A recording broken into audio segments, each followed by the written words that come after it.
Blast Live. We're talking about what you're talking about. You all ready for this? Mm-hmm. Dun, dun, dun, dun, dun. This is a sham. No. Y'all, just stop. Get real. Welcome to DBL. It's a very difficult day. Welcome to my co-hosts here and to all of you watching all across the country after another school shooting that happened yesterday. This time it was an elementary school in Uvalde, Texas, and that's about 85 miles from San Antonio. At least 19 children were killed and 2 teachers. They were all in a 4th grade classroom together, and it happened just days before the end of the school year. There's heartbreaking footage of parents who did have to line up to give DNA swabs to help identify the victims due to the carnage. And as you can see, they had to wait there into the night for the results. The shooter was an 18-year-old living in Uvalde. We are not naming him. We are not showing his picture. Officials say he purchased 2 assault rifles last Sunday, 6 days after his 18th birthday.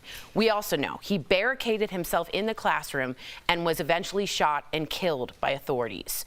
This is the 27th school shooting this year, and right now this is the 2nd deadliest school shooting in our country's history, the worst for Texas.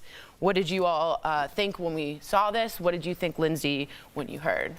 I remember during the pandemic, we had no school shootings to really report, and that was one of the, even though it was a tough time, that was one of the best parts about the pandemic, was that we weren't hearing all these shootings and violence. And so to know that we're out of it, and that's like the positive, but to see these school shooters, you said 27 already, it's just disheartening. And I don't understand why we can't come to some common sense legislation, because kids especially are the best of us. Kids are, you know, especially that sweet spot, that age is like just joy. They radiate joy, they're happy to be here, and their only goal is to be happy that day. And so if they can't safely learn and grow at their school and be protected, then this just doesn't feel like the place that anybody wants to be. Like, what are we doing? We can't fail the people that are supposed to lead us in the future. We cannot fail them. And so I just am tired of seeing this, and you know, there has to be something, there is something that we can do. And so, you know, I think everybody is tired of the thoughts and prayers. You keep seeing that all over social media. Like, nobody wants thoughts and prayers. People lost their kid. It's like an unimaginable thing.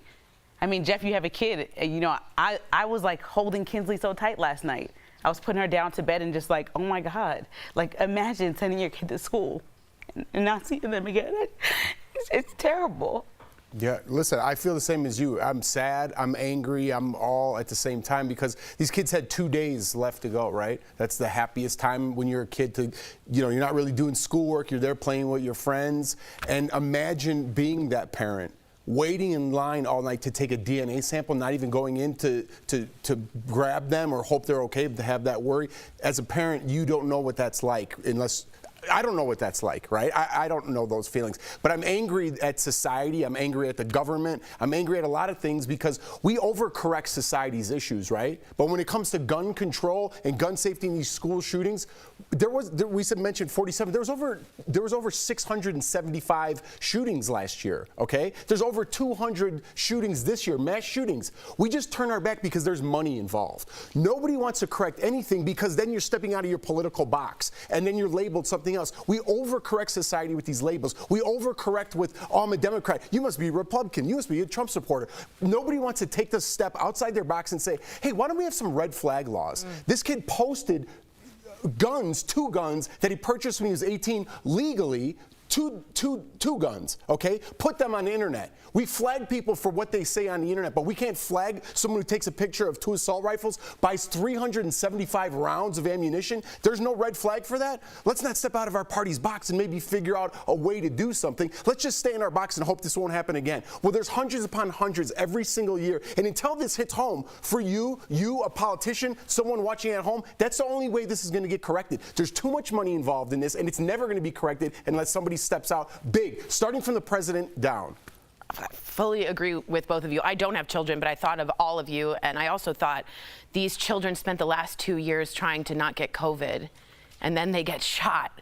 And it's like they just tried to survive their whole little lives. That's all they tried to do. I will agree with Jeff here. I'm really, really angry. 90% of America agrees in common sense background checks, red flag laws, and federal registry. 90% of us, we are being held hostage by senators that exactly what you said, have money in the NRA gun lobby. And our children are being sacrificed for that money. Their blood, their carnage. Parents couldn't even recognize their children to ID them. They had to swab the DNA because the faces were gone. Okay? So when we talk about this, 2022, we've had more kids shot than police in the line of duty. America's dream is now to dodge a bullet. That's what the American dream is in my head. As we go to break, we also wanted to take a moment. Oh, I don't even want to do this. To remember the lives lost yesterday. They shouldn't have been lost in Texas. 19 fourth grade students, 19, and 2 teachers. Our thoughts, our prayers, and for me, my anger and my activism are with their families and every single person in Uvalde today. We'll be right back.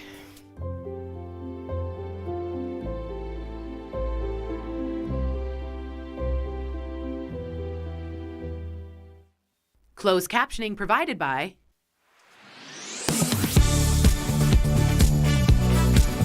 Daily Blast Live is always focused, always on cue, always ready, always timely.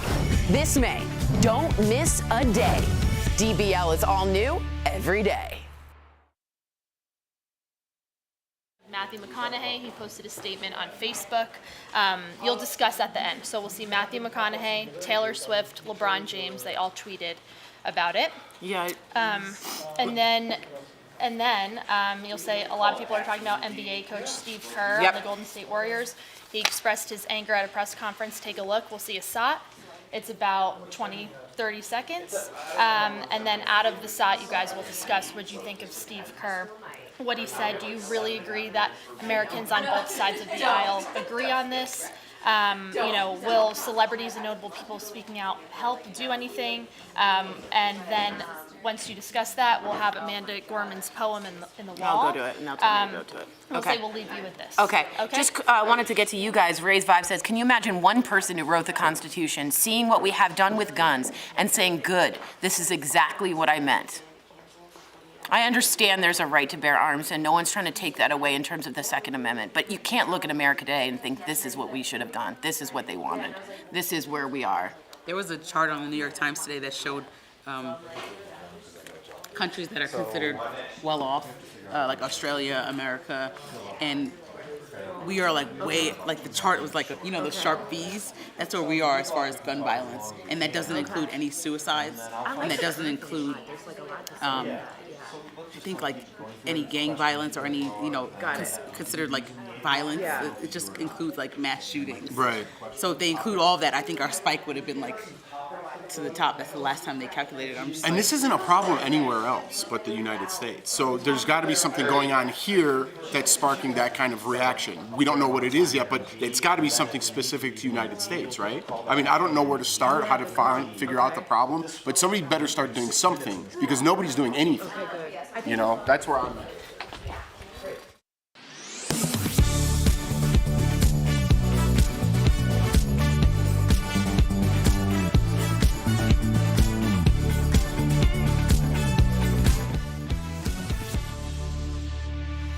Welcome back. Some notable people are speaking out about the tragedy in Texas. Matthew McConaughey was actually born in Uvalde and described yesterday's act of violence as an epidemic we can control. He posted a statement saying, whichever side of the aisle you may stand on, we may stand on. We all know we can do better. We must do better.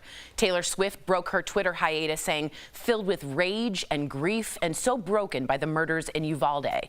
And LeBron James tweeted simply, there has to be something to change, has to be, praying to the heavens above to all with these kids these days in school. And a lot of people are talking about NBA coach Steve Kerr of the Golden State Warriors. Now, he expressed anger at a press conference. Take a look at this. Do you realize that 90% of Americans, regardless of political party, want background check, universal background check. 90% of us, we are being held hostage by 50 senators in Washington who refuse to even put it to a vote, despite what we, the American people, want. They won't vote on it because they want to hold on to their own power. It's pathetic. I've had enough. What do you think about that kind of anger about Stephen? What he said, I'm just not going to talk about basketball. It just does not matter. What did you react to? I think he speaks for, he speaks for me, yeah. at least. I don't even know how to speak for America anymore, because when you speak, half people, you want to be proactive, right? And everyone else on these stupid things are reactive. And then people in power take these idiots and then they react to their reaction. They're listening to them. Instead of being proactive, they're listening to idiots giving their reactions about things they know nothing about. I don't know a lot about politics, right? But I agree with Steve Kerr. They're holding us hostage, right? And I'm not saying take away anyone's guns. Keep your guns. I'm for bearing arms. I want to protect my family. Do you need to purchase 2 assault rifles when you turn 18 and get 300 rounds plus of ammunition? Is that what the founders meant? We need to start getting ideas. And instead of putting ideas out there, we're put into these boxes. And if you go outside of your box, oh, I'm Republican, I can't lean to that side. Oh, I'm a Democrat, I can't lean to that side. Can we have duality of thought? Can we have guns, but maybe not guns that could shoot up a school in 5 seconds? Like, why don't we start giving some ideas out there? Why don't we start putting some ideas out there and stop listening to morons when you put your idea out there? Oh, they reacted this way. I don't know if I'm going to get these votes. We need leadership in this country. We need leadership. We need people to be proactive. And who cares what these morons say? We need to fix this problem. We're fixing society's problem to a point where the pendulum's already gone, but we do nothing. We sit and nothing when there's hundreds, 700 last year, plus 200 this year. Oh, well, thoughts and prayers. Till it happens next time. We'll see you guys tomorrow. And I don't know. In response to what you just said, which is amazing, is that Chris Murphy from Connecticut, a senator who was the lawmaker during Newtown, during Sandy Hook, got on his knees on the floor of the Senate and begged his Republican counterparts to do something.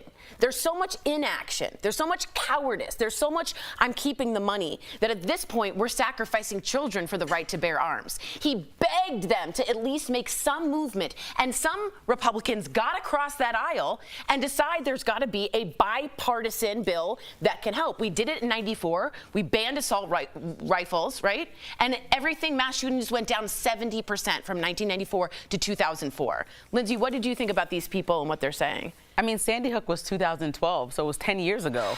And, to see that we're still having that same exact conversation. The same one. Is disheartening. And, that's the thing even with social media, like you were speaking to.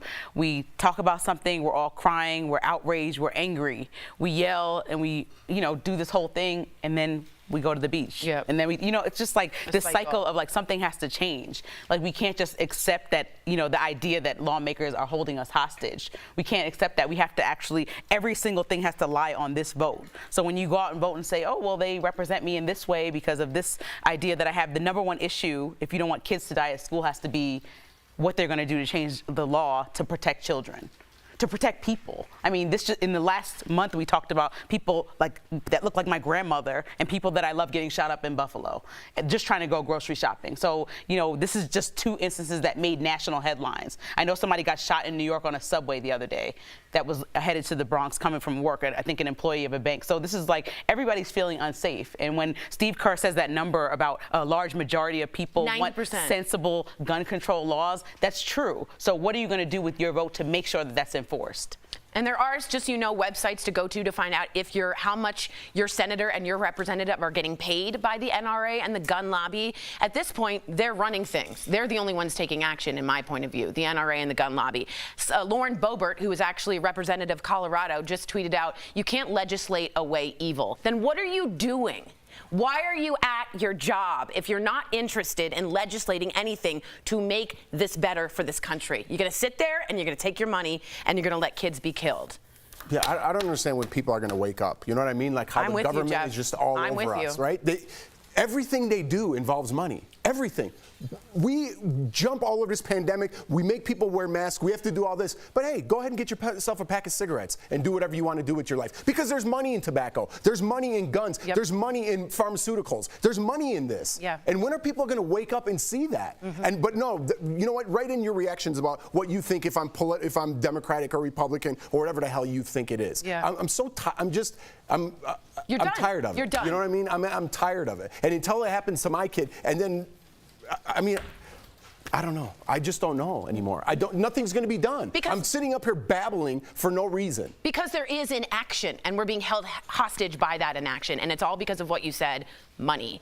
Now, before we go, we are going to leave you with this poem from activist Amanda Gorman.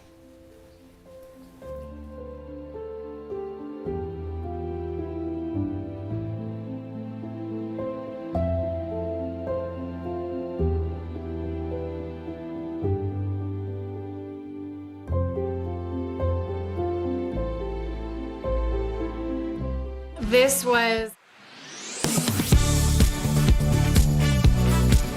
Food and Drug Administration published a recall notice for Jif peanut butter products on May 20th. Its parent company, J.M. Smucker, announced some products may be contaminated with salmonella. The FDA advised customers with jars with these lot numbers to dispose of recalled products immediately and to sanitize any surfaces and utensils that came into contact with the affected products. That left some customers wondering on social media whether they could get their money back. So let's verify. Can you get a refund if you purchased recalled Jif peanut butter products? Our sources are the J.M. Smucker Company and 6 major retailers nationwide. The FDA's recall notice doesn't make any mention of a refund, but a Smucker spokesperson tells Verify customers can get a voucher for a new jar if they fill out an online form. All 6 of our retail sources said they will refund customers who return a recalled item. So, yes, you can get a refund if you purchased recalled Jif peanut butter products. With your Verify, I'm Brandon Lewis. The Office of Personnel Management released new guidance to federal agencies to help them start a more skill-based hiring approach. It focuses more on what candidates can do rather than their education degrees. It's also more inclusive because it can make it easier for people without degrees to show their talents. More companies are hiring this way. According to a March report by LinkedIn, about 40% of employers used skills data to hire people. And companies that use skills data are 60% more likely to find a successful hire. A 2020 executive order from President Trump asked the Office of Personnel Management to help agencies adjust to skills hiring. President Biden is extending that order to the end of this year so all agencies can adopt in time.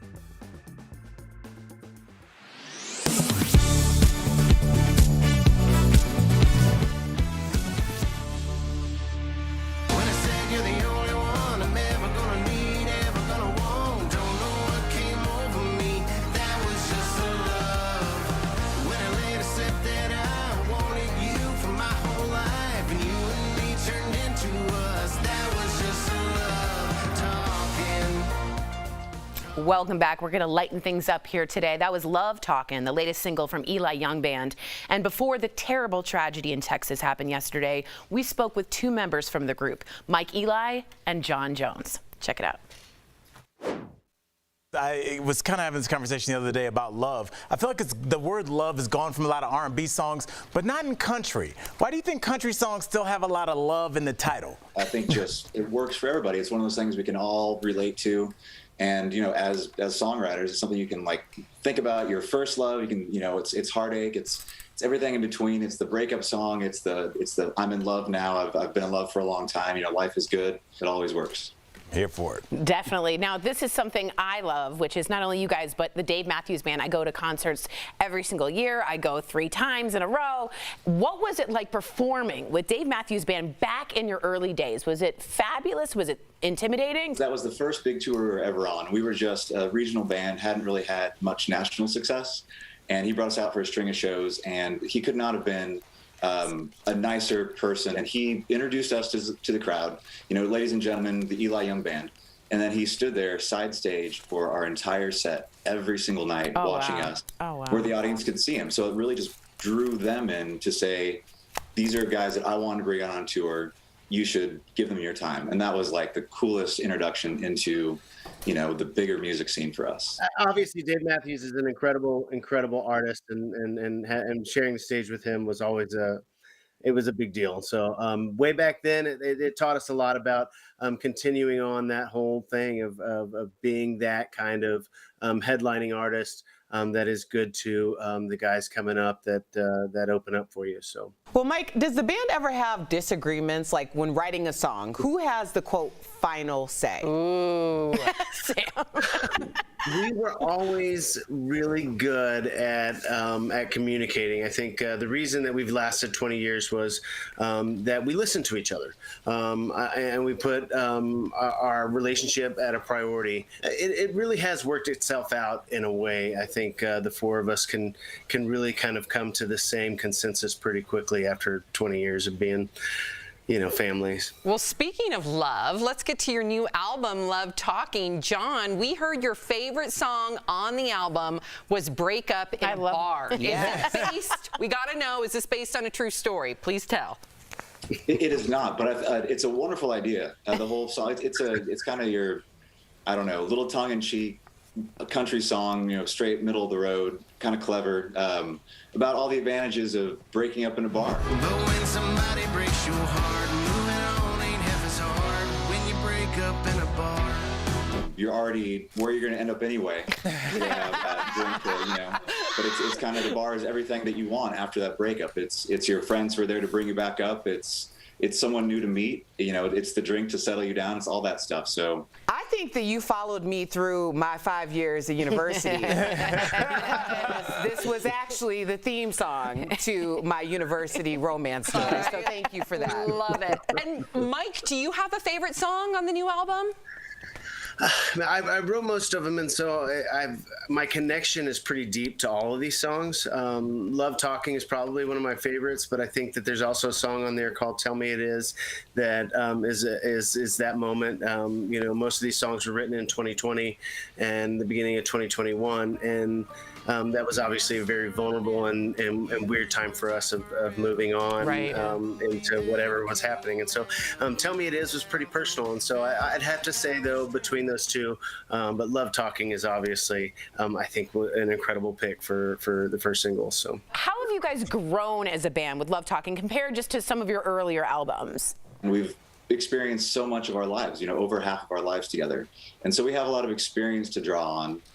In the studio this time, it was just so easy, and we had missed playing together so much over this long COVID break that it was great to get back in the studio together. Mike wrote almost 100 songs, somewhere around there. So we had a huge bucket of songs to pick from, and it was just a great feeling to be back in the studio. I love that. That's a good title, Bucket of Songs, for your next. I was thinking it'd be a good song called 100 Songs. Okay. Well, congratulations. It is a good idea. It is. All right. Thank you. Are trying to play me. Both Mike and John, thank you so much for chatting with us. Be sure to get their new album, Love Talking, out on June 3rd. So cute. We appreciate you guys. Congrats. We'll be right back. It's better than Bucket of Songs. I think Bucket of Songs sounds really I like good. 100 Songs. Promotional consideration is brought to you by... As gas prices remain high, Verify is hearing from you about claims to save money at the pump. Doug sent us an article about the product Eco Plus and wondered, does it work? So let's verify. Does the product Eco Plus guarantee money savings on gas? Our sources, AAA, Patrick DeHaan from Gas Buddy, and Eco Plus. Let's dive into some of the claims from the company. When we visited the company's website earlier this week, it claimed using the device would reduce your fuel consumption up to 55%. In Eco Plus's words, the device remaps your car's electronic control unit to optimize fuel consumption according to your driving habits. Verify reached out to the company asking for data to support its consumption reduction claims. A spokesperson got back to us saying its device actually offers a 15% reduction, and it was working to correct the website. EcoPlus says it didn't have specific data because of limited resources. Since then, EcoPlus's website has changed, and that 55% claim is gone. Still, industry experts are skeptical about devices like this. I'll just say it this way. If your car could be designed to get that better fuel efficiency, it would have, because car manufacturers want to advertise higher fuel efficiency when they can, but a lot of these devices are just gimmicks. AAA saying, quote, these types of devices are largely untested and claims unverified by third-party testing. DeHaan diving into his own experience working on cars to elaborate. You basically have to hack into the engine computer to get access to it. It's not as easy as it sounds. It's kind of like hacking an iPhone now, right? They're really hard to get into. So we can verify, no. Based on EcoPlus's current information, using the product does not guarantee money savings on gas. Detectives learned that Nikki left her residence on June 5th.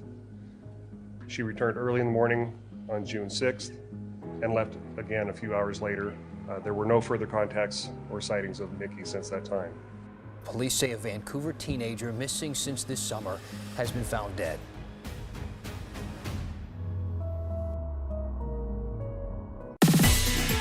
As experts warn about a possible recession, you may want to think twice before jumping ship at the office. Let's connect the dots. The Great Resignation is still in full swing. Just last month, about 4 million workers left their jobs. But the market in which job seekers are moving in is changing rapidly. As inflation soars, central banks are moving quickly to hike interest rates, which only increases the likelihood of a possible recession. Career experts warn people should be cautious about moving job roles. Many experts say companies will typically lay off new employees first, if they become necessary. But for some, the benefits of a new job still outweighs those risks. If you plan on looking for a new job, experts say to look while you're still employed in your current role. And if you plan to move industries altogether, do your research first. Look at what industries are typically hit the hardest by recessions and which ones usually thrive. And that is Connecting the Dots.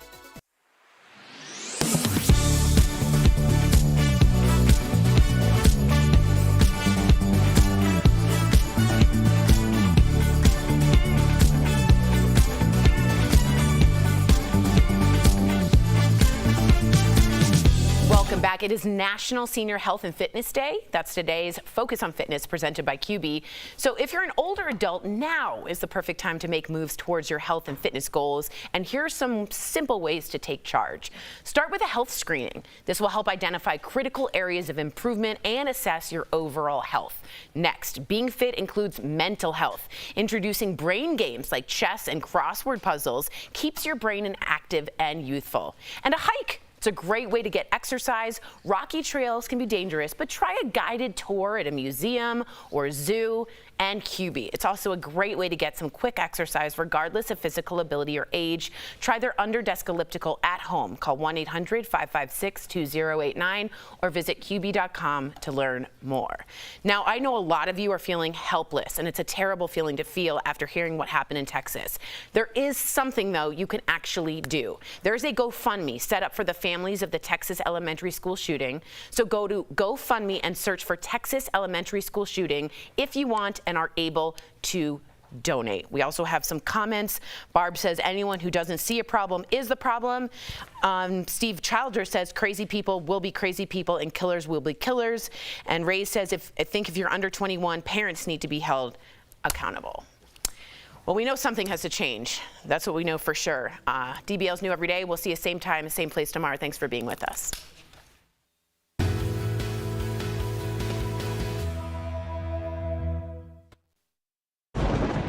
Where hope finds help.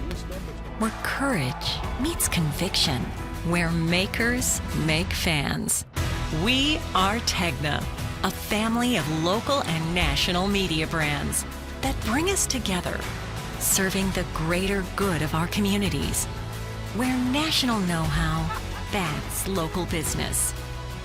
Be in good company with Tegna. But you want to go back 20 years and cancel somebody for what they did? You know what? You're out of order. I woke up and said, today is going to be a good day. Yes. At some point, you got to decide for yourself if you're going to stand up for what's wrong or what's right. Like, are we living in Bizarro world? Sorry, I ran out of steam there. I have to just push back on that. I think it's an okay conversation to have. That's what really rubbed me and a lot of people the wrong way. I love this story.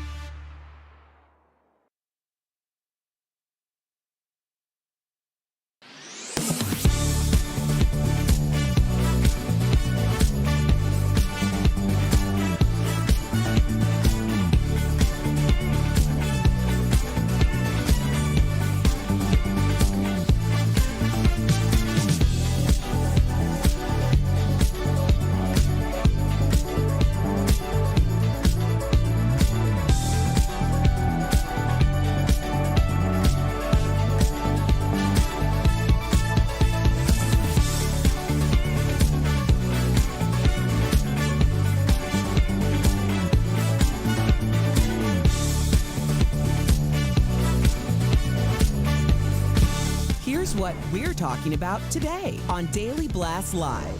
The country is mourning after a mass shooting at a Texas elementary school, what we know about the victims and the investigation into a possible motive. Plus, a former police sergeant will be here live to talk about what needs to happen to keep our kids safe. Former principal Frank Deangelis, who survived the Columbine school shooting, will be here live in studio. Has anything changed more than 2 decades later? Matthew McConaughey calls for action as he reacts to the shooting that happened in his hometown. And NBA coach Steve Kerr gets emotional in the middle of a press conference. I'm tired of the moments of silence. Enough. Oh my gosh. Are you insane? This is a sham. No. No. Y'all, just stop. Finally here. Drum roll. Welcome to DBL. Here we are again. Well, it's a very difficult day all across the country after another school shooting that happened yesterday. In fact, yesterday was 10 days after Buffalo. This time it was at an elementary school in Uvalde, Texas, about 85 miles from San Antonio. At least 19 children were killed and 2 teachers. They were all in a 4th grade classroom together, and it happened just days before the end of the school year. There's heartbreaking footage of parents who had to line up to give DNA swabs to help identify the victims. And as you can see, they had to wait there into the night for the results. Now, the shooter was an 18-year-old living in Uvalde. We are not naming him. We are not showing his picture. Officials say he purchased 2 assault rifles last Sunday, 6 days after his 18th birthday. We also know he barricaded himself in the classroom and was shot and killed by authorities. Now, this is the 27th school shooting this year, and right now, the 2nd deadliest school shooting in our country's history. So for more of this, we are joined by reporter and anchor Vanessa Croy from our affiliate, KENS 5. And right now she is in Uvalde, Texas. Now, Vanessa, I can't imagine what you've witnessed because you were actually the first reporter on the scene yesterday. Tell us what you saw. I can tell you, first of all, I know these communities out here very well. I've been covering these border communities for years now. So I did get a tip that there was an active shooter. So I rushed out here, talked to the sheriff, the county sheriff, right when I was pulling up.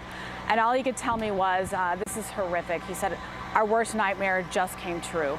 And I was running up to the school, and I saw officers. Now I understand what had just happened. They had just taken down that gunman. But what happened was I saw these officers coming out, veteran law enforcement officers, state, federal, local, with tears in their eyes.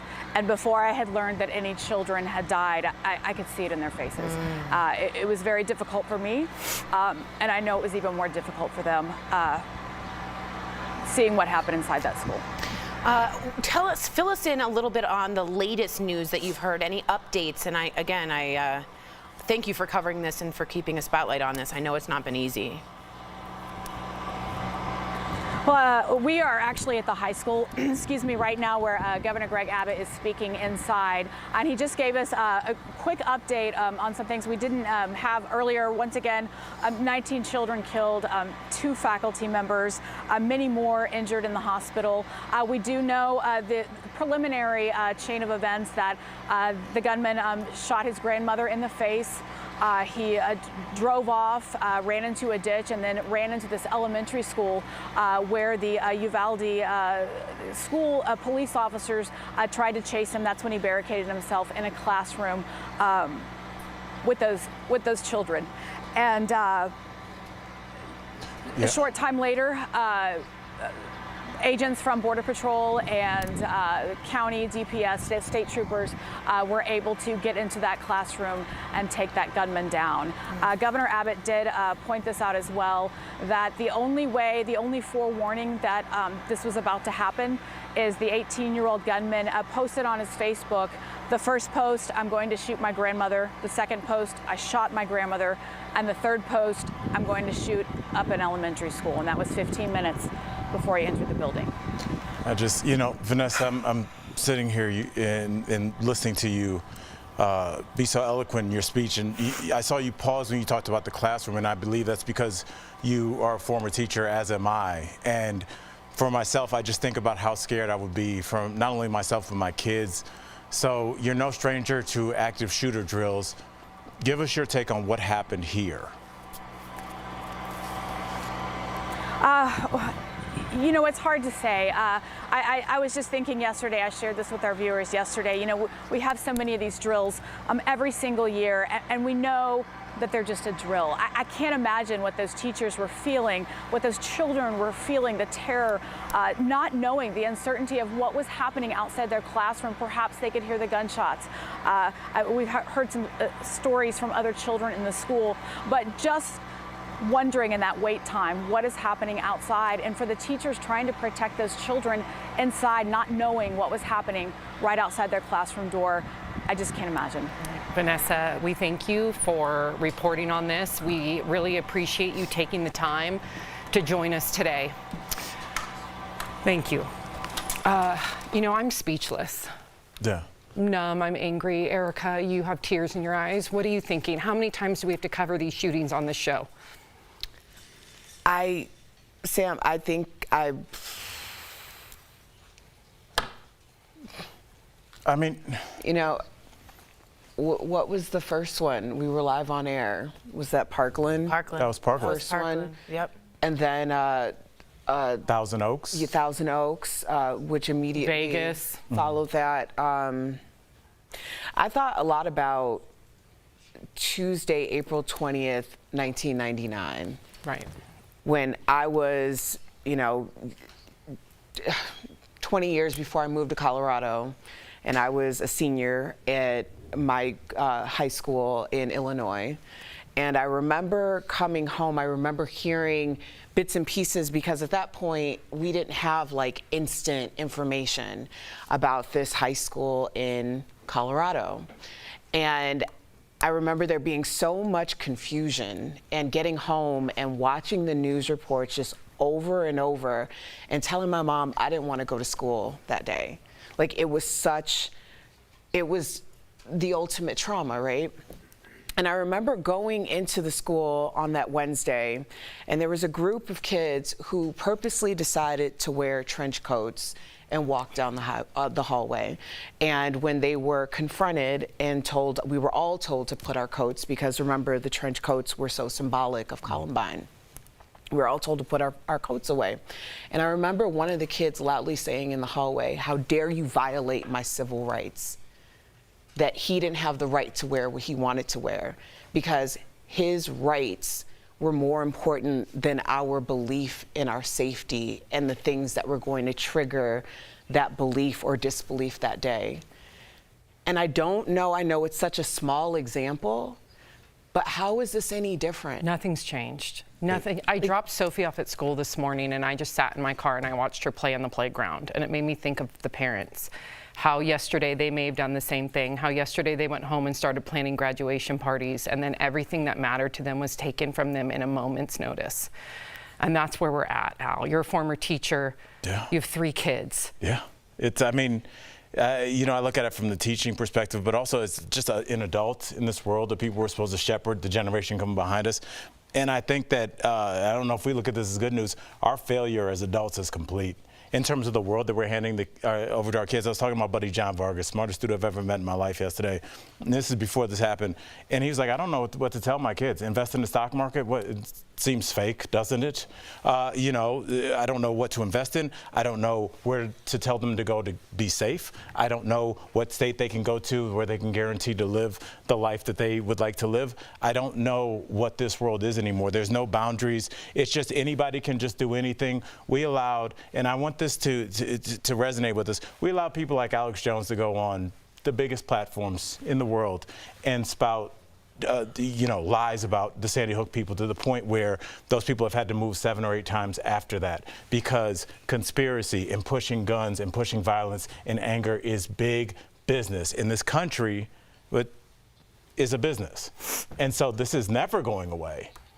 I want you guys to understand where you live and start to adjust. That's why I'm fine right now. I don't want to know adjust. where I live. I don't want to adjust. Sam, I don't want to adjust. People will forget by voting day, those exact same senators are going to push the exact same things through.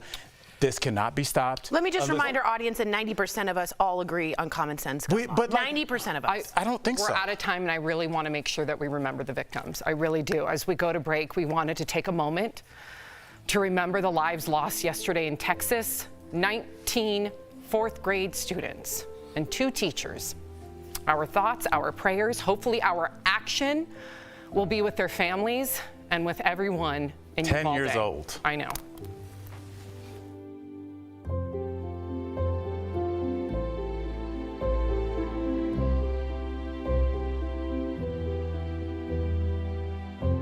Closed captioning provided by Daily Blast Live is always focused, always ready, always on cue, always timely.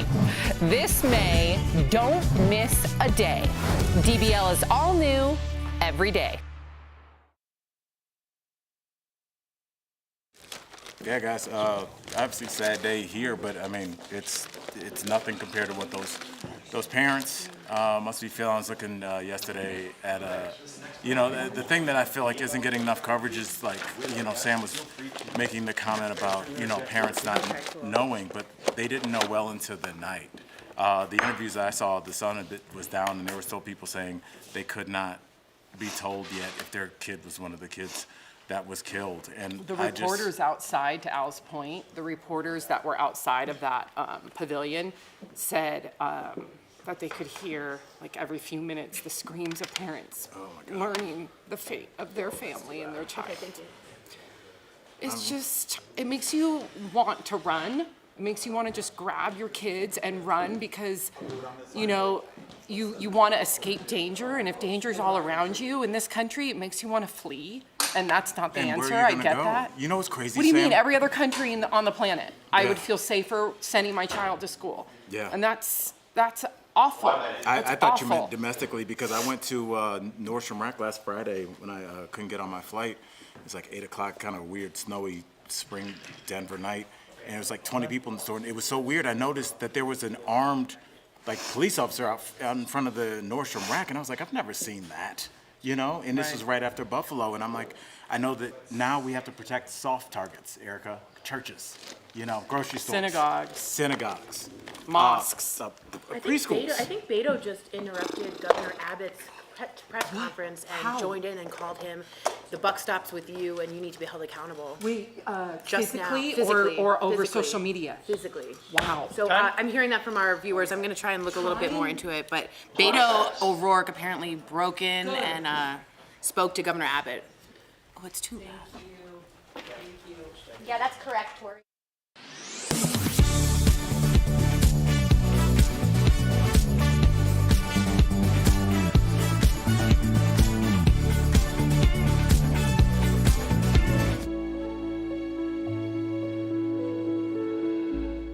These kinds of mass shootings never happen with the kind of frequency they happen in America. Why?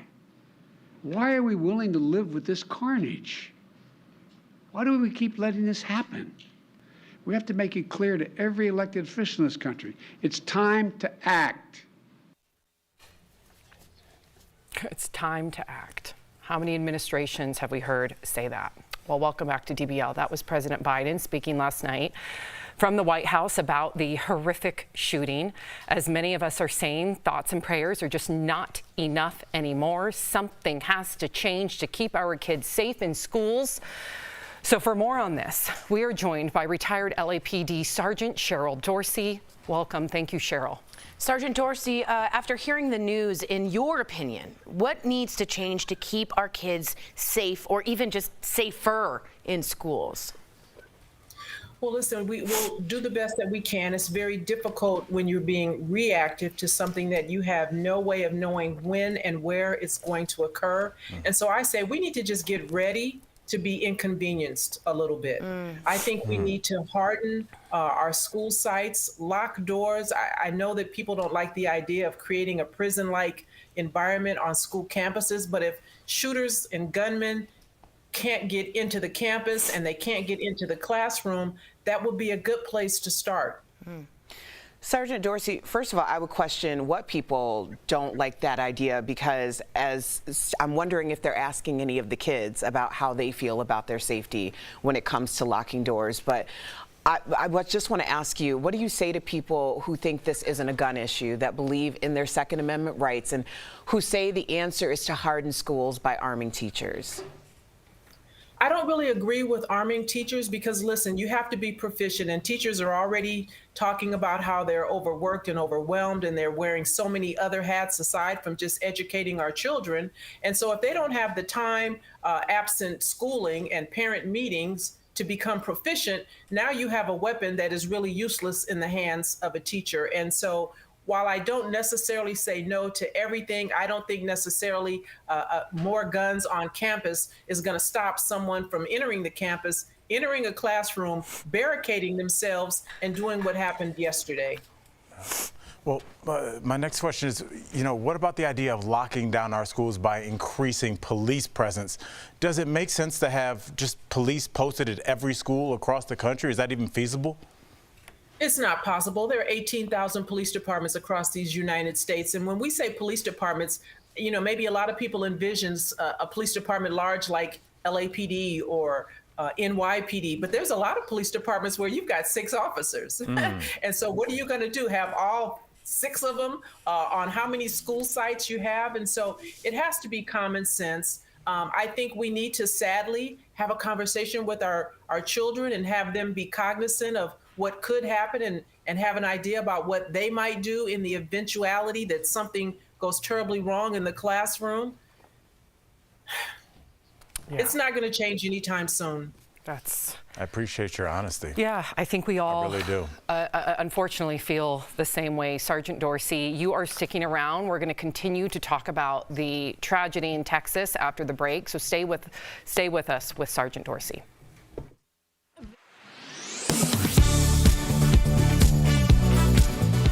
Drug Administration published a recall notice for Jif peanut butter products on May 20th. Its parent company, J.M. Smucker, announced some products may be contaminated with salmonella. The FDA advised customers with jars with these lot numbers to dispose of recalled products immediately and to sanitize any surfaces and utensils that came into contact with the affected products. That left some customers wondering on social media whether they could get their money back. So let's verify. Can you get a refund if you purchased recalled Jif peanut butter products? Our sources are the J.M. Smucker Company and 6 major retailers nationwide. The FDA's recall notice doesn't make any mention of a refund, but a Smucker spokesperson tells Verify customers can get a voucher for a new jar if they fill out an online form. All 6 of our retail sources said they will refund customers who return a recalled item.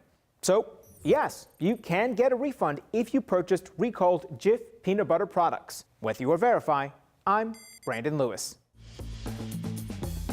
The Office of Personnel Management released new guidance to federal agencies to help them start a more skill-based hiring approach. It focuses more on what candidates can do rather than their education degrees. It's also more inclusive because it can make it easier for people without degrees to show their talents. More companies are hiring this way. According to a March report by LinkedIn, about 40% of employers used skills data to hire people. And companies that use skills data are 60% more likely to find a successful hire. A 2020 executive order from President Trump asked the Office of Personnel Management to help agencies adjust to skills hiring. President Biden is extending that order to the end of this year so all agencies can adopt in time.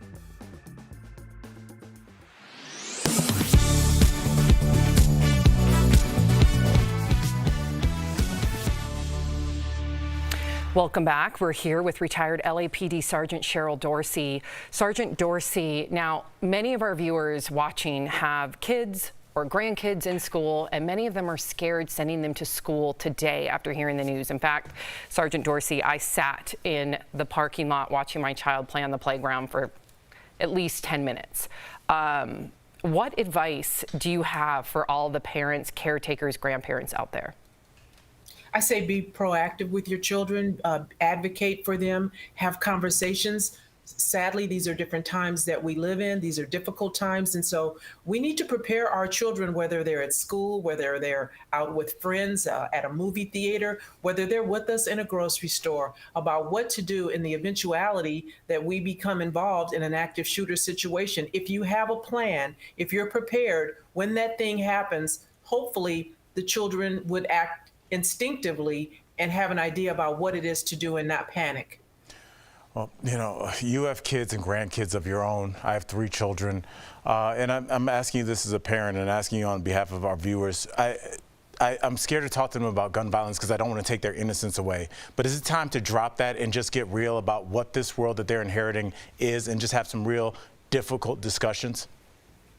If we want to do our job as a parent, which is prepare them for the future, I think we have to be honest. They expect us to be honest. And I think it's unfair to send them out into a world, the type of world that we find ourselves living in, ill-prepared to deal with the kinds of consequences, with the kinds of circumstances that they're going to find themselves in. And so, yeah, they don't get to be innocent, unfortunately. Those days are long gone. And if folks are not bothered by, you know, Sandy Hook, everything else that has happened since should not surprise any of us. Sergeant Dorsey, as a retired LAPD sergeant, you've worked with a lot of gun violence victims and their families. So what do you have to say to folks in Texas who are grieving today?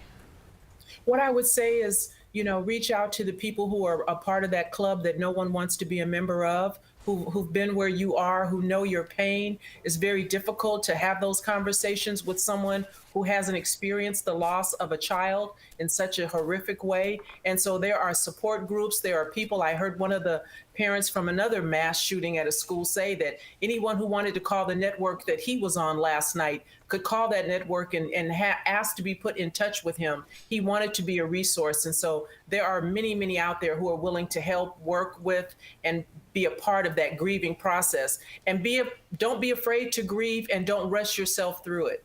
Sergeant Dorsey, thank you so much for taking the time to talk with us today. We really appreciate it.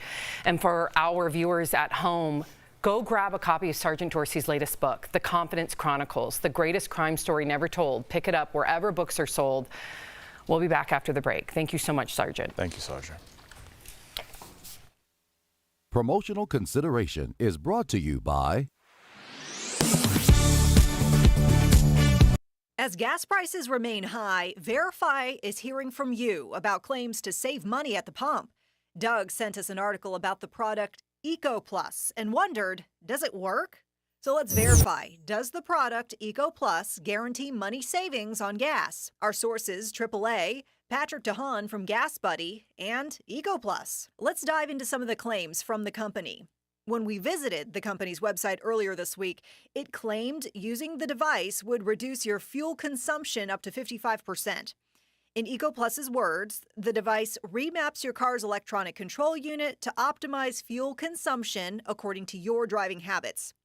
Verify reached out to the company asking for data to support its consumption reduction claims. A spokesperson got back to us saying its device actually offers a 15% reduction, and it was working to correct the website.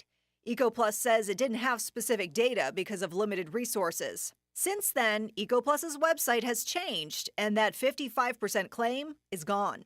Still, industry experts are skeptical about devices like this. I'll just say it this way. If your car could be designed to get that better fuel efficiency, it would have, because car manufacturers want to advertise higher fuel efficiency when they can. But a lot of these devices are just gimmicks. AAA saying, quote, these types of devices are largely untested and claims unverified by third-party testing. DeHaan diving into his own experience working on cars to elaborate. You basically have to hack into the engine computer to get access to it. It's not as easy as it sounds. It's kind of like hacking an iPhone now, right? They're really hard to get into. So we can verify, no. Based on Eco Plus's current information, using the product does not guarantee money savings on gas. Detectives learned that Nikki left her residence on June 5th. She returned early in the morning on June 6th and left again a few hours later. There were no further contacts or sightings of Nikki since that time. Police say a Vancouver teenager missing since this summer has been found dead.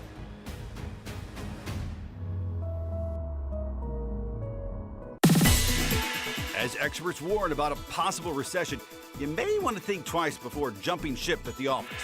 Let's connect the dots. The Great Resignation is still in full swing.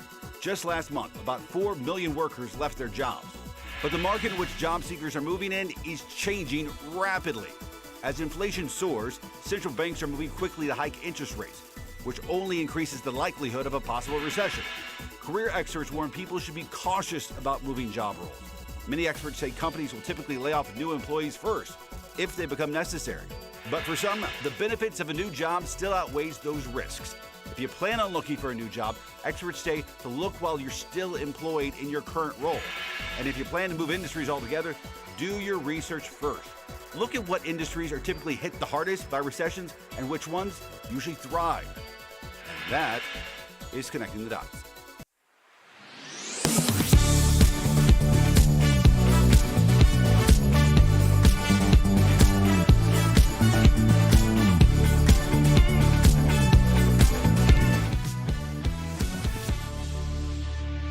We have a call to action for you because I know a lot of you are feeling helpless after hearing what happened in Texas. There is something that we can all do. There is a verified GoFundMe set up for families of the Texas elementary school shooting. Go to GoFundMe and search for Texas elementary school shooting if you want and are able to donate. Tori, you have comments. Yeah, we do. Carrie wrote us in and said, this isn't a blue or red problem. This is a problem for all of us. Just saying. We also, I really wanted to get to this comment. Dee Dee, I appreciate you writing this in. They need to require all the politicians in the area of the tragedy to visit the crime scene so they can visually see the dead bodies, because maybe that will change their minds and hearts. The thing I can't stop thinking about is the DNA swabs. I know. Because they couldn't recognize their own children. I know. And they had to get DNA swabs. And I just think these children spent 2 years trying not to get COVID. They spent their little lives just trying to survive. And we do nothing. We do nothing. We do nothing. And you said earlier 90% of Americans want sensible. We're not saying take away your guns. Yeah, we're just saying sensible gun reform like in Canada. And what's crazy to me is we all, as citizens, if it's 90% of us, we're held hostage by Congress. That's it. And it's all about money. So the babies are being sacrificed for people to have the right to bear arms and to get money from the gun lobby. It is absolutely about money. Oh, if you're leaving us, you can watch the second half of the show online. But if you get the second half of the show where you are, here is what's ahead. We are continuing our conversation on the tragedy in Texas with former Columbine High School principal Frank Deangelis. He'll be here live in studio. Has anything changed since he lived through the shooting there more than 2 decades ago? And Matthew McConaughey's reacting to the shooting happening in his hometown, how he's calling on lawmakers to take action.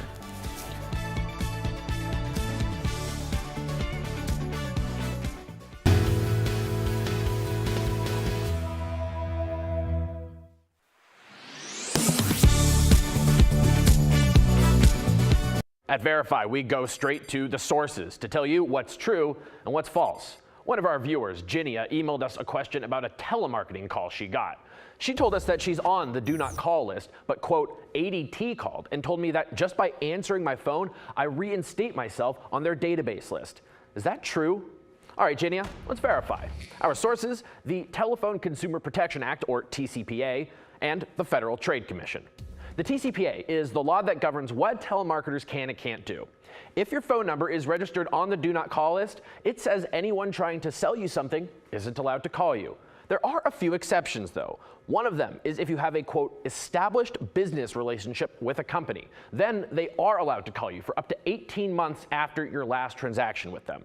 So if you pick up the phone and talk to a telemarketer, could that be considered establishing a business relationship? An FTC spokesperson told us, quote, no. Simply picking up the phone does not qualify as an established business relationship. And even if it did, the law says the company has to stop calling you if you ask them to.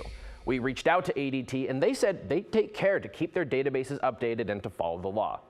It is, of course, also possible that the call didn't actually come from ADT and was instead a scammer. In fact, the FTC says home security scams are common, and the do not call list can't stop scammers from calling you. The FTC isn't capable of blocking calls, they can only enforce the law.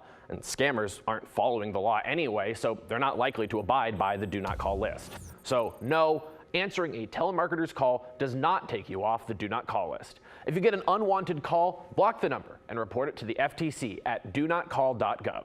With your Verify, I'm Casey Decker.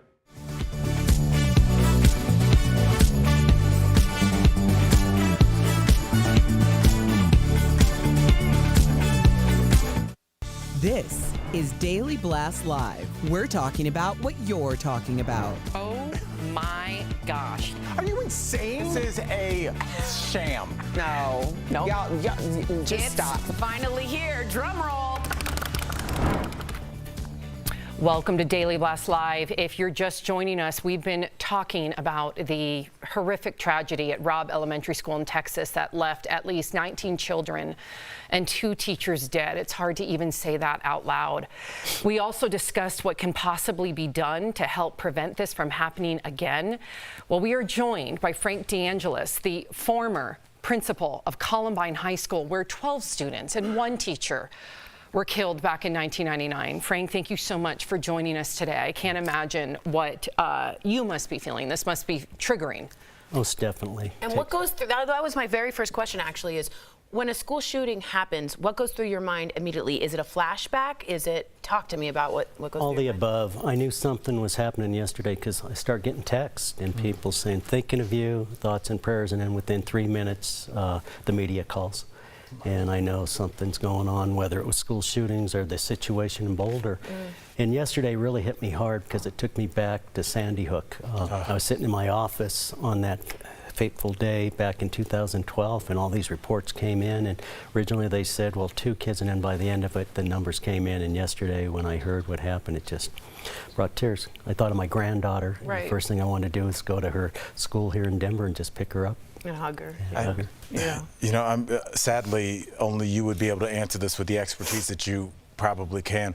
What are the survivors of Uvalde going through right now, like today, just not even barely 24 hours after the incident? Probably denial, some anger, but denial. And I can remember one of the toughest things I had to do in my career is the night of the tragedy, informing those parents there's a good chance their loved ones lost their lives. And that was something that I was never prepared for. And so I think now, and one of the things that really got to me is they're getting DNA samples, and I just can't imagine. And I truly believe last night, or when we heard those shootings, every parent just wanted to hug their kid, because the question people say to me all the time when I go to these places, I can't believe it happened here, it happens other places, and that's what they're going through. We're all vulnerable, and it's got to stop because they're all of our kids. You know, you mentioned one of the toughest phone calls you had to make, and just being charged with that responsibility, but you also were an integral part of helping your community heal. So how did you do that? My faith is very important to me, and for the first time in my life, I was questioning my faith. Wow. And I went down and I was part of the parish by Columbine High School in Littleton, and Father Ken Leone called me up on the altar and he said, Frank, you encountered the gunman, you should have died that day, but God's got a plan. Now you need to go rebuild that community, not only rebuild that community, but help others. So I took that to heart. And then the other thing that was so important is there's this stigmatism that if you seek mental help, it's a sign of weakness. And if I can stress any point to those people in Texas, they need that help. I had a Vietnam veteran who called me within 24 hours and he said, Frank, you're being pulled in so many directions. If you don't help yourself, you're not going to be able to help others. And I've been in counseling for 23 years, and it's a sign of strength, not a sign of weakness. I'm so happy you said that. So many people need to hear that, right? So thank you for that. What advice would you give students, survivors, family members of the victims of Uvalde? Right now, everybody's in different places. And I think what I saw is you can go through the same event, but people deal with it differently, and we just got to respect where everyone is. And immediately people are at each other, but we need to come together. And, you know, I grew up in the 60s. I've never seen our country so divided. This has got to stop because they're our kids, and we keep making promises, but as adults, we're letting our kids down, and we cannot do this any longer. I don't know how to ask you this without sort of sounding stupid, but how did Columbine affect you personally? And obviously the phone calls and the trauma, but how has it lasted for you? Has it changed you permanently? It has. I was at Columbine for 20 years, and I was a teacher, history teacher, and a coach. And it affected me a lot of survivor's guilt, Yeah. because those kids walked into my class or in my school at 7 a.m. and they never returned home. And Dave Sanders, who was a dear friend of mine, if he would have stayed in the cafeteria in the faculty lounge, I wouldn't be here. Because as a gunman was coming towards me, they spotted Dave and they stopped momentarily, which gave me time to get with the girls in the cafeteria. So a lot of guilt, a lot of survivor's guilt, but I made a promise. I couldn't go back to my house that night because the FBI was concerned about my safety and welfare, but I made a promise there's nothing I can do to bring back my 13, but I'm going to do everything in my power to speak on their behalf and make sure they didn't die in vain. And so, Bravo. You know, we're 23 years past that tragedy, and I think my question to you is the day-to-day. How do you keep yourself from going to a dark place? Is that the therapy, the tools that you were given in therapy working for you every day? Because it's immediate now, but I think you, more than anybody, can speak to the long-term effects of a trauma that there's no precedent for. Right. And I think, you know, I made a comment right after Columbine happened. I just joined a club in which no one wants to be a member. And one of the things is all of a sudden things seem to be going extremely well. And I'll just use Columbine as an example. But we had a mother of one of our one of our kids that were critically injured committed suicide. So we went down this dark side again. And then in February, we had 2 of our kids killed at the Subway shop. And so every time we thought we were seeing some light, darkness would come upon us, and we'd had to come together. And that's the thing, is I tell people, and when I'll meet with the people from Texas, it's a marathon and not a sprint. You're not going to wake up someday and everything's going to be back to normal. But the thing they need to realize is there's so many people out there that want to help them that we could all identify, and we're going to be there for them. It feels like we are in this state of perpetual trauma, and it's just to the degree in which it affects you. It's a spectrum, right? Because just last week on this show, we reported on the mass shooting in Buffalo, and we've reported on so many shootings, both in the moment, you know, the days after. What do you think it's going to take to end what people are really calling an epidemic? Well, what worries me, I never want us to get to the point of people saying, okay, how many this time? This isn't a way of our life. This is not the way it's supposed to be. We're not supposed to bury our kids. I am so blessed my parents are still alive, but if they had to bury me, that would be tough. And I can't imagine what those parents are going through now, you know, in Texas. And we got to just say, we got to come together. And we see this all the time. And what's frustrating, I think back to all the rhetoric that was out there after Parkland, but we fast forward 4 years, we're doing the same darn things. What lessons have been learned? And we need to come down and say, these are our kids, our most precious commodity, and we need to stand up and fight for them. And Sam, I don't want to interrupt, but it's just like, as he was talking, it just hit me. There was also the mass shooting at the Walmart in Texas, and there was a mass shooting at that church in Texas a couple of years, 3 or 4 years ago, we were on stage on the show. So it's just, not only now are we covering mass shootings, we're covering them in just individual states. I mean, when people call it an epidemic, it's the public health crisis. I completely agree. You know, you mentioned that, you know, that we need to do more. Yes, we need to actually take action this time. And I pray to God, if we're going to say thoughts and prayers, I pray that for the first time on both sides of the aisle, we unite and we end this public health crisis.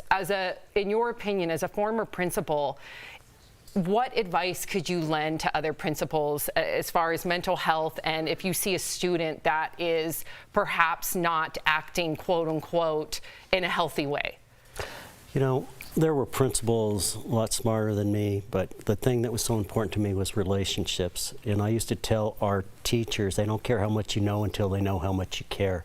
And it's about that, and having that one good adult, because they can make all the difference that they can turn to. And if they see a kid's in trouble, let us know. Because if someone knew that this kid, the shooter from Texas, was in trouble, if they would have came forward, they could have got him the help, and we wouldn't be having this discussion today. So it's about those relationships.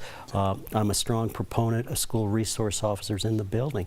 And it's not, I think a lot of times it's the way it's portrayed. Well, we're putting a cop, and if you mess up, you're going, that's not it. They were part of our staff. They were a resource for our kids. Many of our kids confided in the police, and it was so important. And I think it's all about those relationships.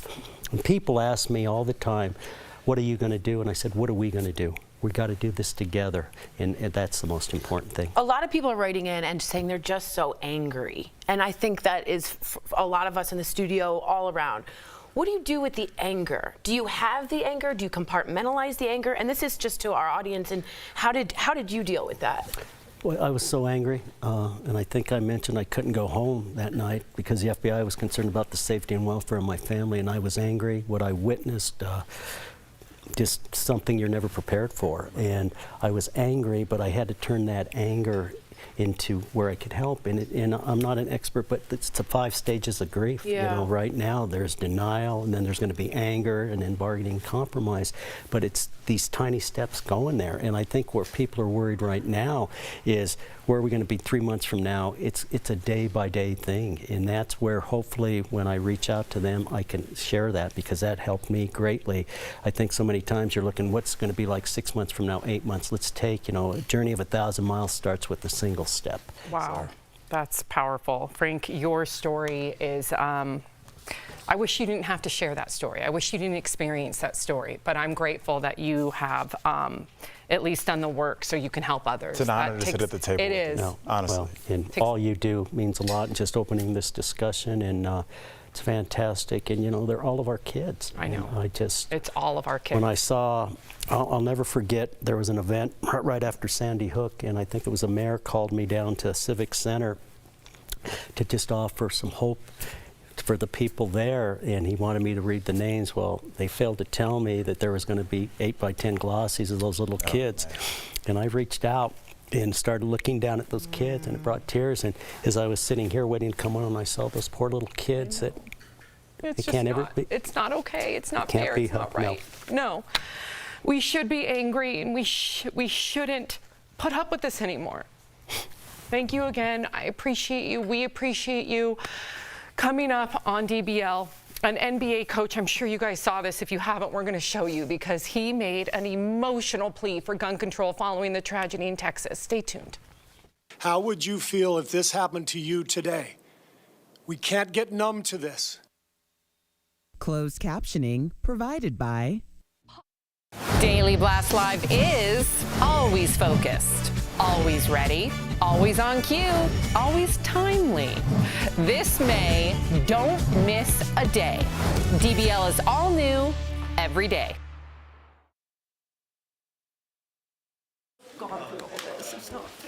Cool. So we have Marlene saying, DBL, thank you for having Frank on. Frank has to go to places every time that he doesn't want to, and he was so kind to join us, generous of spirit and value of what he offers. I also just want to say a lot of you, like Cheryl Item, Hewitt, I hope I'm saying that right, says, great question, Tori. That's what I need to know. I'm angry. Tori, I have a question. Yeah. But like, what should you do? And we didn't have time to ask Frank this. What should somebody do if they think that there's a because you don't want to start the air quote witch hunt. But if you have a kid, maybe it's your kid or the next door neighbor's kid, it's like posting weird stuff. They're brooding. They're dark. They're isolating. They're showing those signs. They're showing, like, what do you do? Well, first of all, your school should have a resource in which they can go somewhere, and if they don't, you should advocate for there to be someplace. But there are red flag laws that you can have someone at least visit the site. Be careful, please be careful. To visit and discuss, and there's always a principal, really, at a school, like we just saw Mr. Deangelis. So that's something you can do, and if you are angry, please go to Excuse me. I just want to make sure I'm getting this correctly. I'm gonna get this.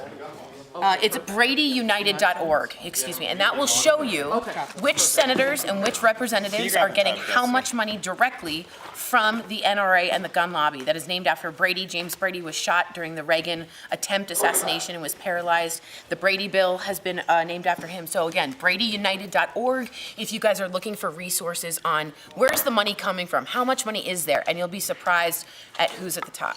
Thanks.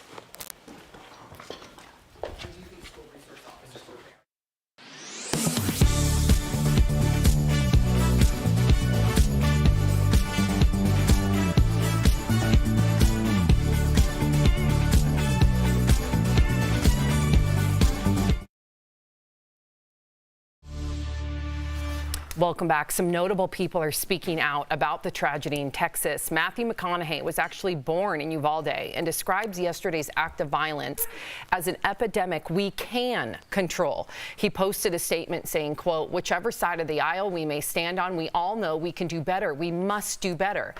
Taylor Swift broke her Twitter hiatus, saying, quote, "Filled with rage and grief and so broken by the murders in Uvalde." And LeBron James tweeted, "There simply has to be change. Has to be, praying to the heavens above to all with kids these days in schools." And a lot of people are talking about NBA coach Steve Kerr of the Golden State Warriors. He expressed his anger at a press conference. Take a listen. Do you realize that 90% of Americans, regardless of political party, want background check, universal background check? 90% of us. We are being held hostage by 50 senators in Washington who refuse to even put it to a vote, despite what we, the American people, want. They won't vote on it because they want to hold on to their own power. It's pathetic. I've had enough. It is pathetic. And you saw his lip quiver. You saw real emotion. He was supposed to talk about basketball in the game, and he said, "I'm not going to talk about basketball." When a handful of miles away, children are dead. Yeah. Yes, and his father is dead because of gun violence. And this is kind of where we are. You know, as he said that, you know, I don't like to have something prepared when I come in. I like to have all the information and just kind of listen to what's been said. And what he was talking about, you know, 90% of us, I think Americans are starting to understand, especially when we start talking about redistricting and all that, the platitudes we use for that. This is minoritarian rule. We are all being ruled by a few people. And no matter what happens, they give us the little platitudes and thoughts and prayers, but nothing changes because there's a small amount of people that have their hand on the steering wheel and the gear shift of the direction of this country. And that's why people keep going, well, what should we do? And why isn't anybody doing it? Because a lot of those people, let's be quite honest, are being paid. And their kids are protected in schools with security and CIA, so it doesn't affect their family. They keep getting votes. I thought about that, Sam, but a lot of those people understand what it's like to make that phone call and not know if they're returning home after the insurrection. They understand that, and that didn't change. So what does that tell you? Because it's not like we always say that it doesn't affect you, but it did. It did affect you for a minute, right? There was a time where you didn't know if you were going to return back home to your family. And then what happened? We had a lot of talk. Then it became what? Not a fight to make sure that people are safe where they work or safe where they shop or worship. It became a fight to control the narrative. And then everybody collectively just decided that the narrative was more important than actually taking some action. And what do we have now? We have all of this blood that is literally on their hands. Yep. I agree. Because it was what? It's like if something that doesn't affect you, if you have something that affects you more, the power, the money, the notoriety, that was actually greater than that moment, those hours that they didn't know if they were going to go back home. So what does that tell you? Not only that, I'll let you know that Trump's speaking at the NRA. They just announced no guns are allowed in at the NRA because they don't want to get shot. And to me, that says so much to me about how much we are allowing babies to be killed for their right to get money. Lauren Boebert, our own representative, tweeted today. Don't say our. Excuse me, you're right. Yeah. Colorado, you're absolutely right.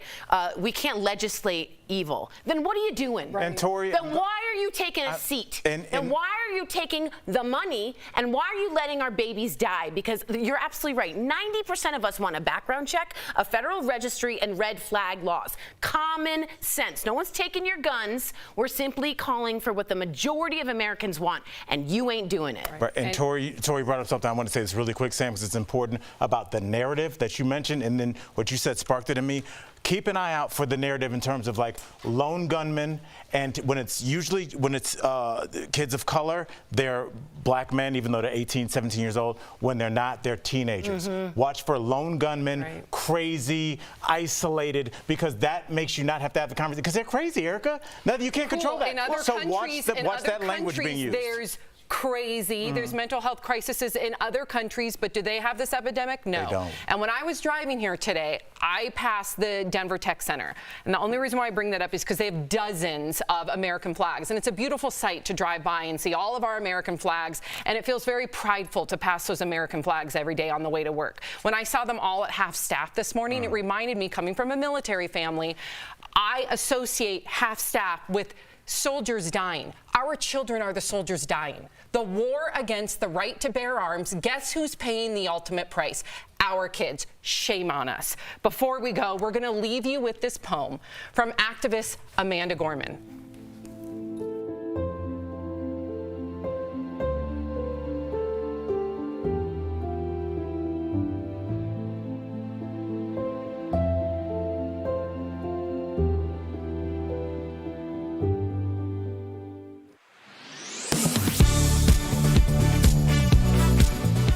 Drug Administration published a recall notice for Jif peanut butter products on May 20th. Its parent company, J.M. Smucker, announced some products may be contaminated with salmonella. The FDA advised customers with jars with these lot numbers to dispose of recalled products immediately and to sanitize any surfaces and utensils that came into contact with the affected products. That left some customers wondering on social media whether they could get their money back. So let's verify. Can you get a refund if you purchased recalled Jif peanut butter products? Our sources are the J.M. Smucker Company and 6 major retailers nationwide. The FDA's recall notice doesn't make any mention of a refund, but a Smucker spokesperson tells Verify customers can get a voucher for a new jar if they fill out an online form. All 6 of our retail sources said they will refund customers who return a recalled item. So, yes, you can get a refund if you purchased recalled Jif peanut butter products. With your Verify, I'm Brandon Lewis. The Office of Personnel Management released new guidance to federal agencies to help them start a more skill-based hiring approach. It focuses more on what candidates can do rather than their education degrees. It's also more inclusive because it can make it easier for people without degrees to show their talents. More companies are hiring this way. According to a March report by LinkedIn, about 40% of employers used skills data to hire people. And companies that use skills data are 60% more likely to find a successful hire. A 2020 executive order from President Trump asked the Office of Personnel Management to help agencies adjust to skills hiring. President Biden is extending that order to the end of this year so all agencies can adopt in time.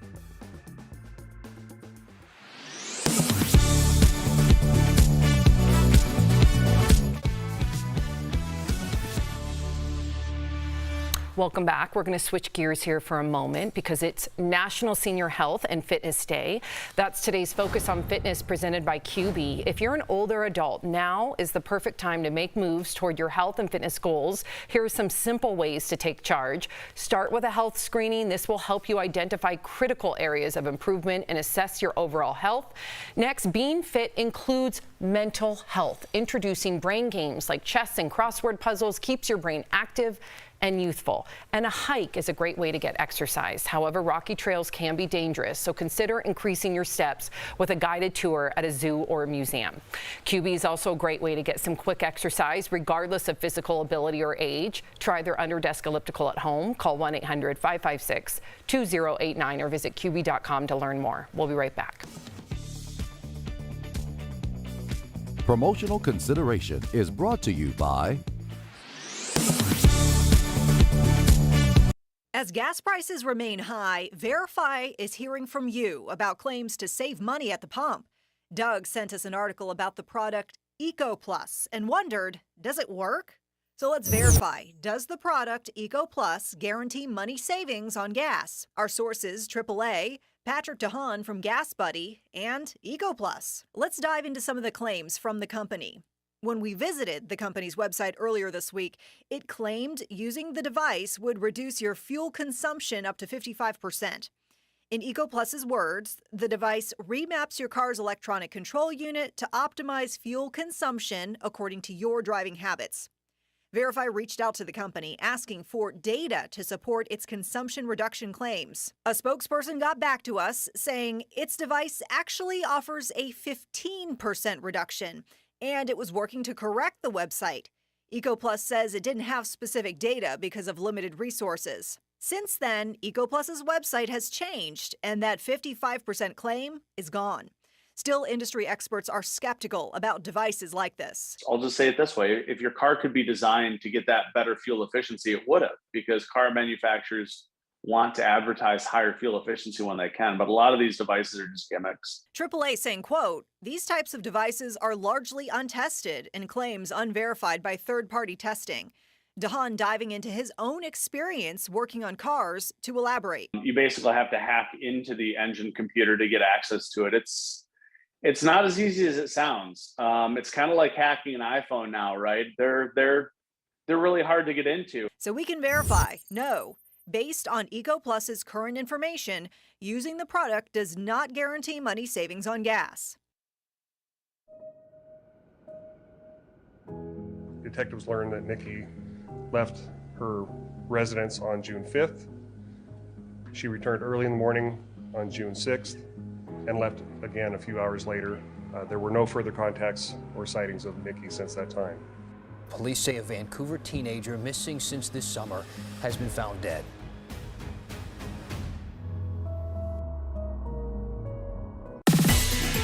As experts warn about a possible recession, you may want to think twice before jumping ship at the office. Let's connect the dots. The Great Resignation is still in full swing. Just last month, about 4 million workers left their jobs. But the market in which job seekers are moving in is changing rapidly. As inflation soars, central banks are moving quickly to hike interest rates, which only increases the likelihood of a possible recession. Career experts warn people should be cautious about moving job roles. Many experts say companies will typically lay off new employees first, if they become necessary. But for some, the benefits of a new job still outweighs those risks. If you plan on looking for a new job, experts say to look while you're still employed in your current role. And if you plan to move industries altogether, do your research first. Look at what industries are typically hit the hardest by recessions and which ones usually thrive. And that is Connecting the Dots.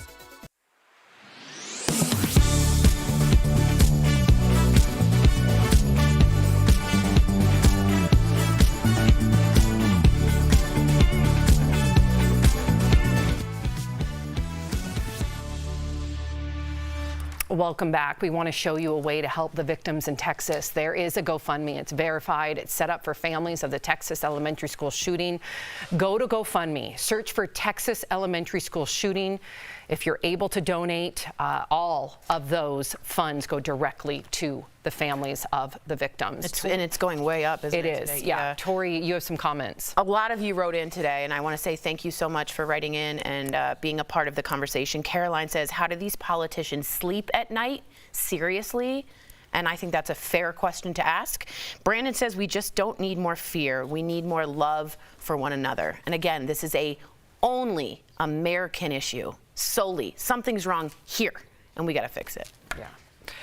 Well, we thank you all for joining us today. Texas, you are in our prayers. DBL is new every day. We'll see you tomorrow, same time, same place.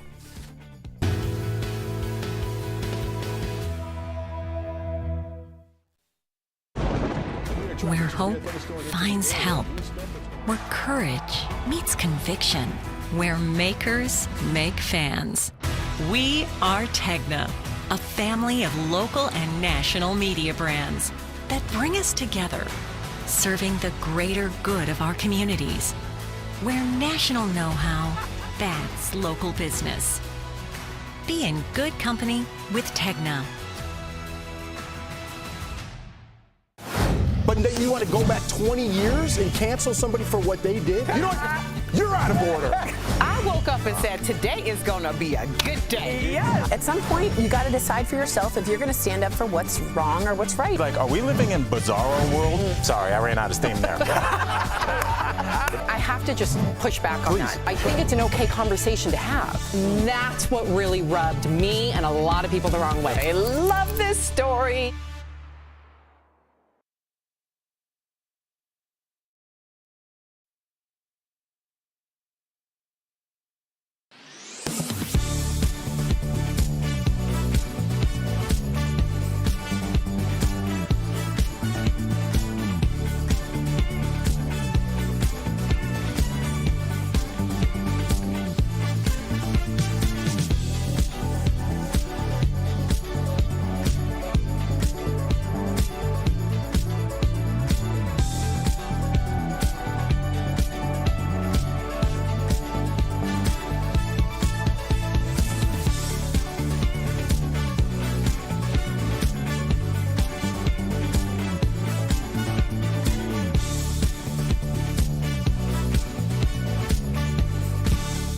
what we're talking about today on Daily Blast Live.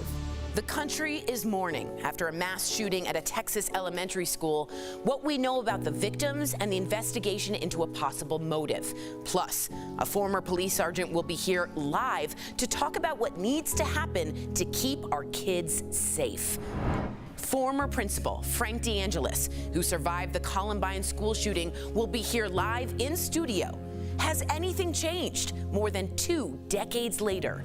Matthew McConaughey calls for action as he reacts to the shooting that happened in his hometown.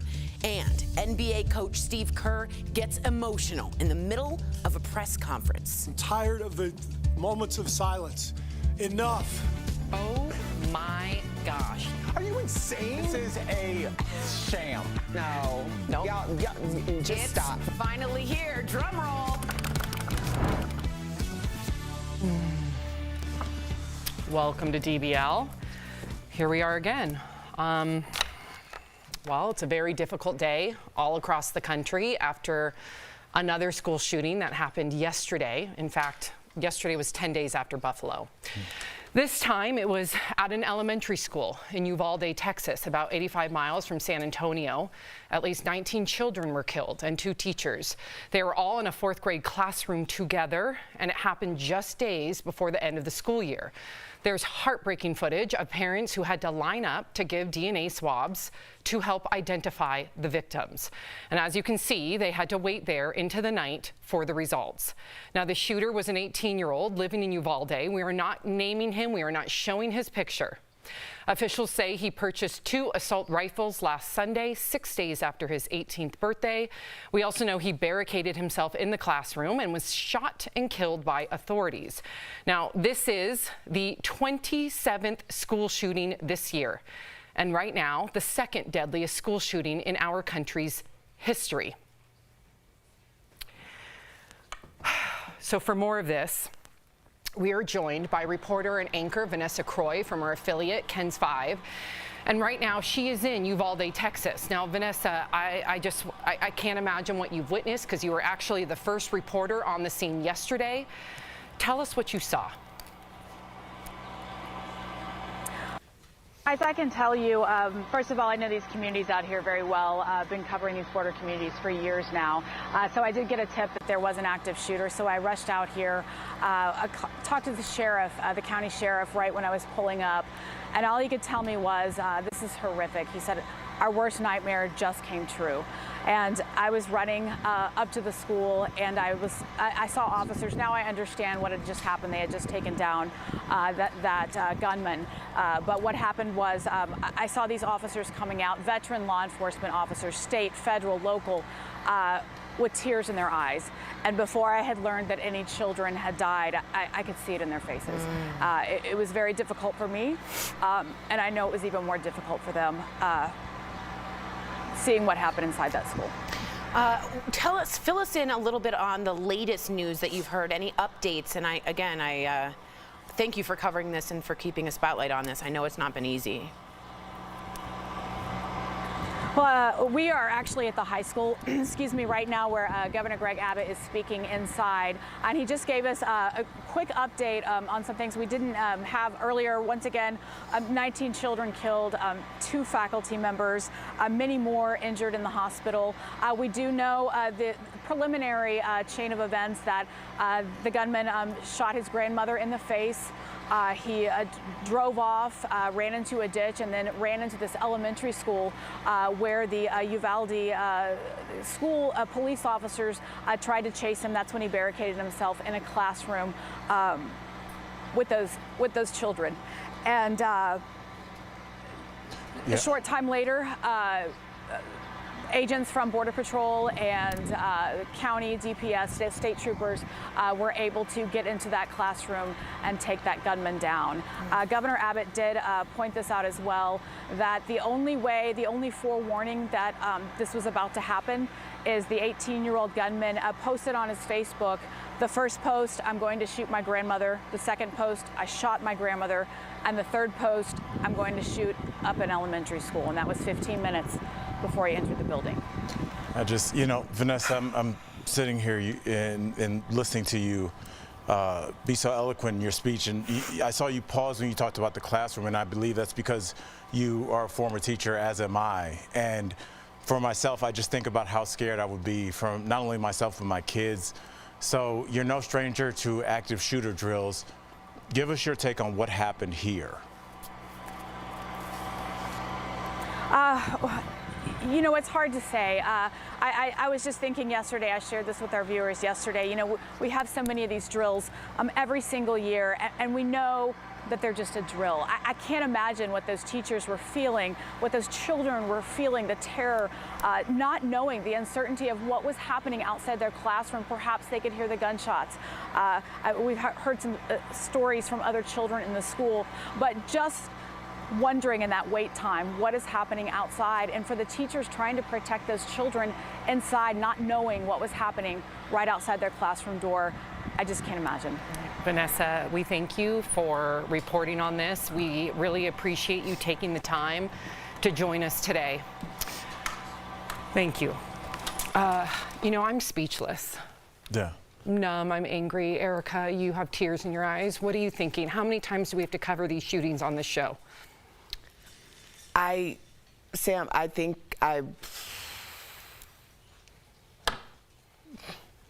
mean, you know, what was the first one? We were live on air. Was that Parkland? Parkland. That was Parkland. First one. Yep. And then Thousand Oaks. Yeah, Thousand Oaks, which immediately Vegas followed that. I thought a lot about Tuesday, April 20th, 1999. Right.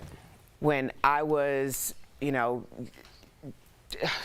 20 years before I moved to Colorado, and I was a senior at my high school in Illinois. And I remember coming home, I remember hearing bits and pieces, because at that point we didn't have like instant information about this high school in Colorado. And I remember there being so much confusion, and getting home and watching the news reports just over and over, and telling my mom I didn't want to go to school that day. Like, it was the ultimate trauma, right? And I remember going into the school on that Wednesday, and there was a group of kids who purposely decided to wear trench coats and walk down the hallway.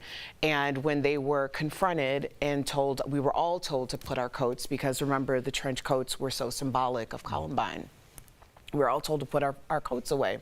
And I remember one of the kids loudly saying in the hallway, "How dare you violate my civil rights?" That he didn't have the right to wear what he wanted to wear, because his rights were more important than our belief in our safety and the things that were going to trigger that belief or disbelief that day.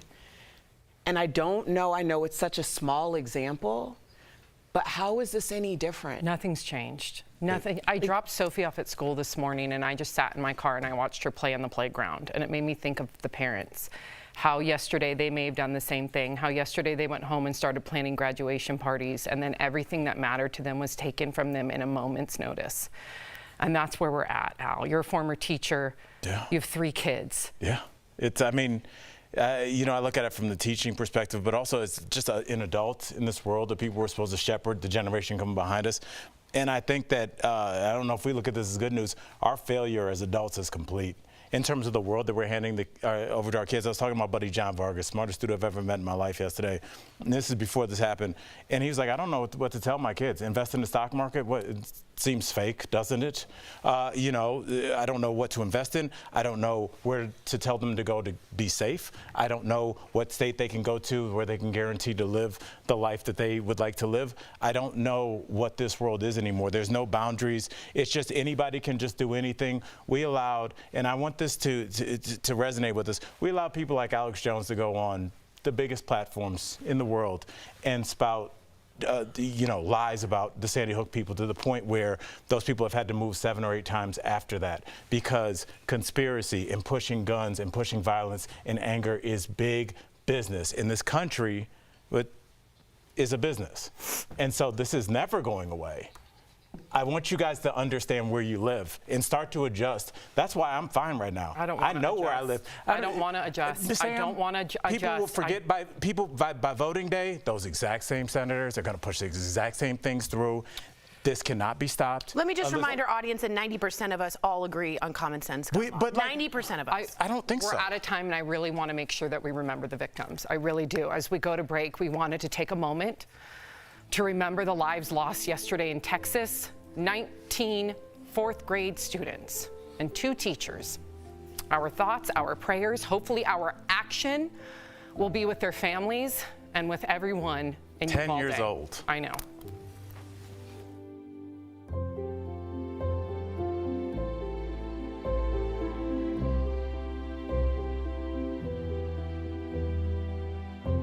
Closed captioning provided by Daily Blast Live is always focused, always ready, always on cue, always timely. This May, don't miss a day. DBL is all new every day.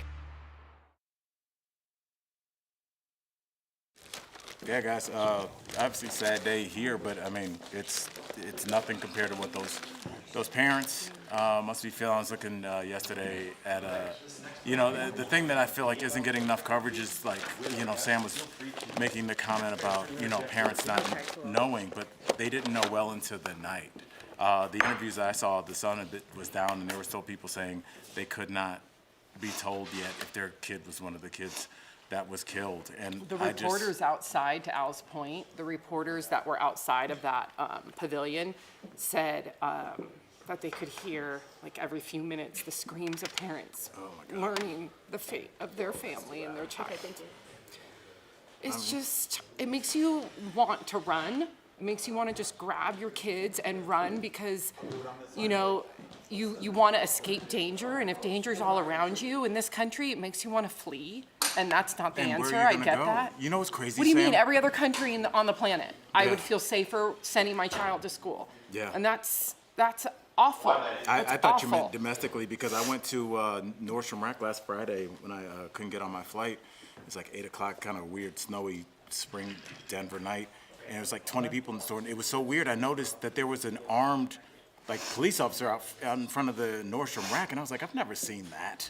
And this was right after Buffalo, and I'm like, I know that now we have to protect soft targets, Erica, churches, grocery stores, synagogues, mosques, preschools. I think Beto just interrupted Governor Abbott's press conference and joined in and called him, the buck stops with you and you need to be held accountable.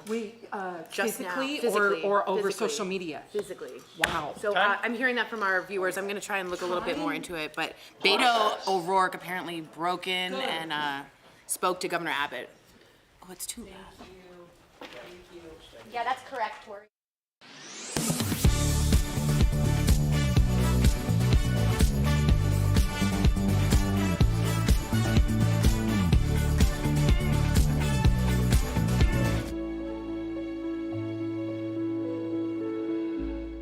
These kinds of mass shootings never happen with the kind of frequency they happen in America. Why?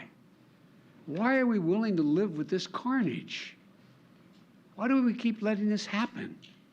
We have to make it clear to every elected official in this country, it's time to act. It's time to act. How many administrations have we heard say that? Well, welcome back to DBL. That was President Biden speaking last night from the White House about the horrific shooting. As many of us are saying, thoughts and prayers are just not enough anymore. Something has to change to keep our kids safe in schools.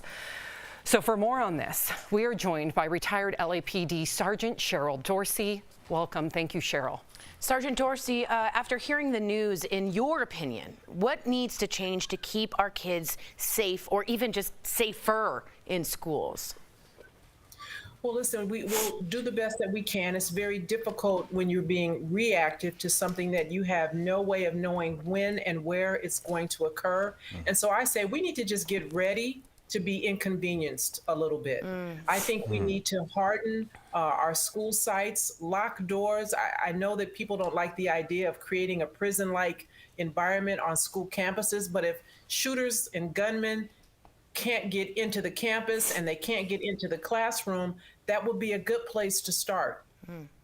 Sergeant Dorsey, first of all, I would question what people don't like that idea, because as I'm wondering if they're asking any of the kids about how they feel about their safety when it comes to locking doors. But I just want to ask you, what do you say to people who think this isn't a gun issue, that believe in their Second Amendment rights, and who say the answer is to harden schools by arming teachers? I don't really agree with arming teachers, because listen, you have to be proficient, and teachers are already talking about how they're overworked and overwhelmed, and they're wearing so many other hats aside from just educating our children. And so if they don't have the time, absent schooling and parent meetings, to become proficient, now you have a weapon that is really useless in the hands of a teacher. And so while I don't necessarily say no to everything, I don't think necessarily more guns on campus is going to stop someone from entering the campus, entering a classroom, barricading themselves, and doing what happened yesterday. Well, my next question is, what about the idea of locking down our schools by increasing police presence? Does it make sense to have just police posted at every school across the country? Is that even feasible? It's not possible. There are 18,000 police departments across these United States. And when we say police departments, maybe a lot of people envisions a police department large like LAPD or NYPD, but there's a lot of police departments where you've got 6 officers.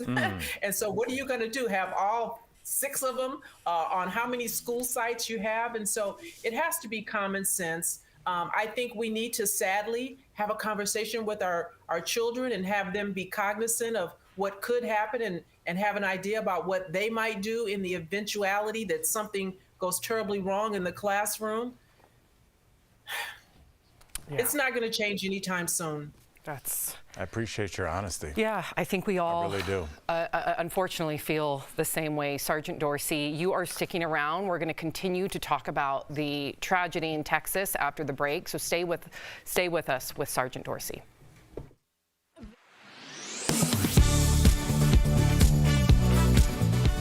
Drug Administration published a recall notice for Jif peanut butter products on May 20th. Its parent company, J.M. Smucker, announced some products may be contaminated with salmonella. The FDA advised customers with jars with these lot numbers to dispose of recalled products immediately and to sanitize any surfaces and utensils that came into contact with the affected products. That left some customers wondering on social media whether they could get their money back. So let's verify. Can you get a refund if you purchased recalled Jif peanut butter products? Our sources are the J.M. Smucker Company and 6 major retailers nationwide. The FDA's recall notice doesn't make any mention of a refund, but a Smucker spokesperson tells Verify customers can get a voucher for a new jar if they fill out an online form. All 6 of our retail sources said they will refund customers who return a recalled item. So, yes, you can get a refund if you purchased recalled Jif peanut butter products. With your Verify, I'm Brandon Lewis.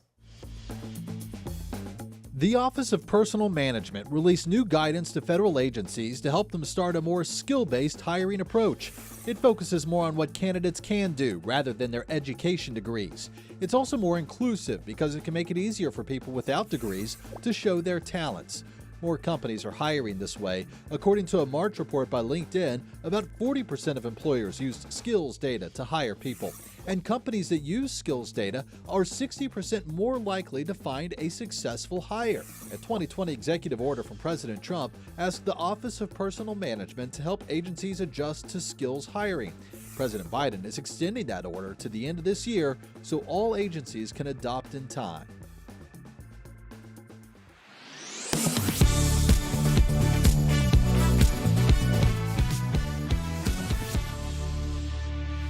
Welcome back. We're here with retired LAPD Sergeant Cheryl Dorsey. Sergeant Dorsey, now many of our viewers watching have kids or grandkids in school, and many of them are scared sending them to school today after hearing the news. In fact, Sergeant Dorsey, I sat in the parking lot watching my child play on the playground for at least 10 minutes. What advice do you have for all the parents, caretakers, grandparents out there? I say be proactive with your children, advocate for them, have conversations. sadly, these are different times that we live in. These are difficult times. And so we need to prepare our children, whether they're at school, whether they're out with friends at a movie theater, whether they're with us in a grocery store, about what to do in the eventuality that we become involved in an active shooter situation. If you have a plan, if you're prepared, when that thing happens, hopefully the children would act instinctively and have an idea about what it is to do and not panic. Well, you know, you have kids and grandkids of your own. I have 3 children, and I'm asking you this as a parent and asking you on behalf of our viewers. I'm scared to talk to them about gun violence because I don't want to take their innocence away. But is it time to drop that and just get real about what this world that they're inheriting is and just have some real difficult discussions? If we want to do our job as a parent, which is prepare them for the future, I think we have to be honest. They expect us to be honest. And I think it's unfair to send them out into a world, the type of world that we find ourselves living in, ill-prepared to deal with the kinds of consequences, with the kinds of circumstances that they're going to find themselves in. And so, yeah, they don't get to be innocent, unfortunately. Those days are long gone. And if folks are not bothered by, you know, Sandy Hook, everything else that has happened since should not surprise any of us. Sergeant Dorsey, as a retired LAPD sergeant, you've worked with a lot of gun violence victims and their families. So what do you have to say to folks in Texas who are grieving today? What I would say is, you know, reach out to the people who are a part of that club that no one wants to be a member of, who've been where you are, who know your pain. It's very difficult to have those conversations with someone who hasn't experienced the loss of a child in such a horrific way. And so there are support groups. There are people. I heard one of the parents from another mass shooting at a school say that anyone who wanted to call the network that he was on last night could call that network and ask to be put in touch with him. He wanted to be a resource. And so there are many, many out there who are willing to help, work with, and be a part of that grieving process. And don't be afraid to grieve and don't rush yourself through it. Sergeant Dorsey, thank you so much for taking the time to talk with us today. We really appreciate it. And for our viewers at home, go grab a copy of Sergeant Dorsey's latest book, The Confidence Chronicles, The Greatest Crime Story Never Told. Pick it up wherever books are sold. We'll be back after the break. Thank you so much, Sergeant. Thank you, Sergeant. Promotional consideration is brought to you by... As gas prices remain high, Verify is hearing from you about claims to save money at the pump. Doug sent us an article about the product Eco Plus and wondered, does it work? So let's verify. Does the product Eco Plus guarantee money savings on gas? Our sources, AAA, Patrick DeHaan from Gas Buddy, and Eco Plus. Let's dive into some of the claims from the company. When we visited the company's website earlier this week, it claimed using the device would reduce your fuel consumption up to 55%.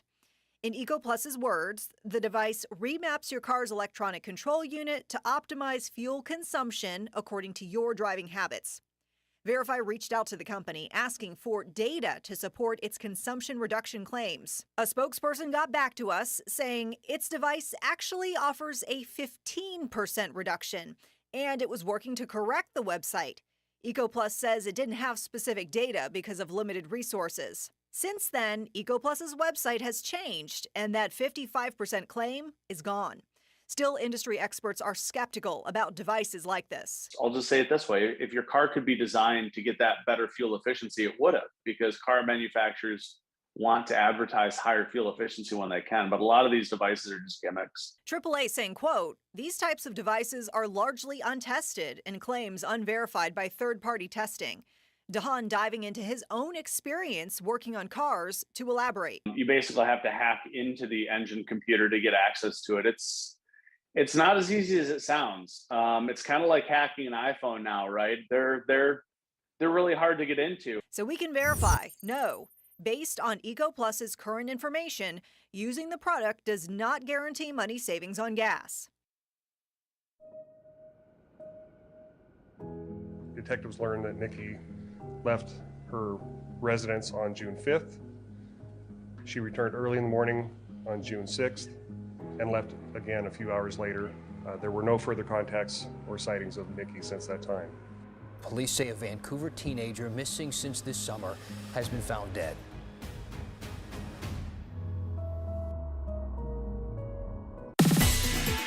As experts warn about a possible recession, you may want to think twice before jumping ship at the office. Let's connect the dots. The Great Resignation is still in full swing. Just last month, about 4 million workers left their jobs.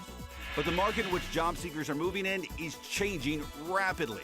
As inflation soars, central banks are moving quickly to hike interest rates, which only increases the likelihood of a possible recession. Career experts warn people should be cautious about moving job roles. Many experts say companies will typically lay off new employees first, if they become necessary. But for some, the benefits of a new job still outweighs those risks. If you plan on looking for a new job, experts say to look while you're still employed in your current role. And if you plan to move industries altogether, do your research first. Look at what industries are typically hit the hardest by recessions and which ones usually thrive. And that is Connecting the Dots.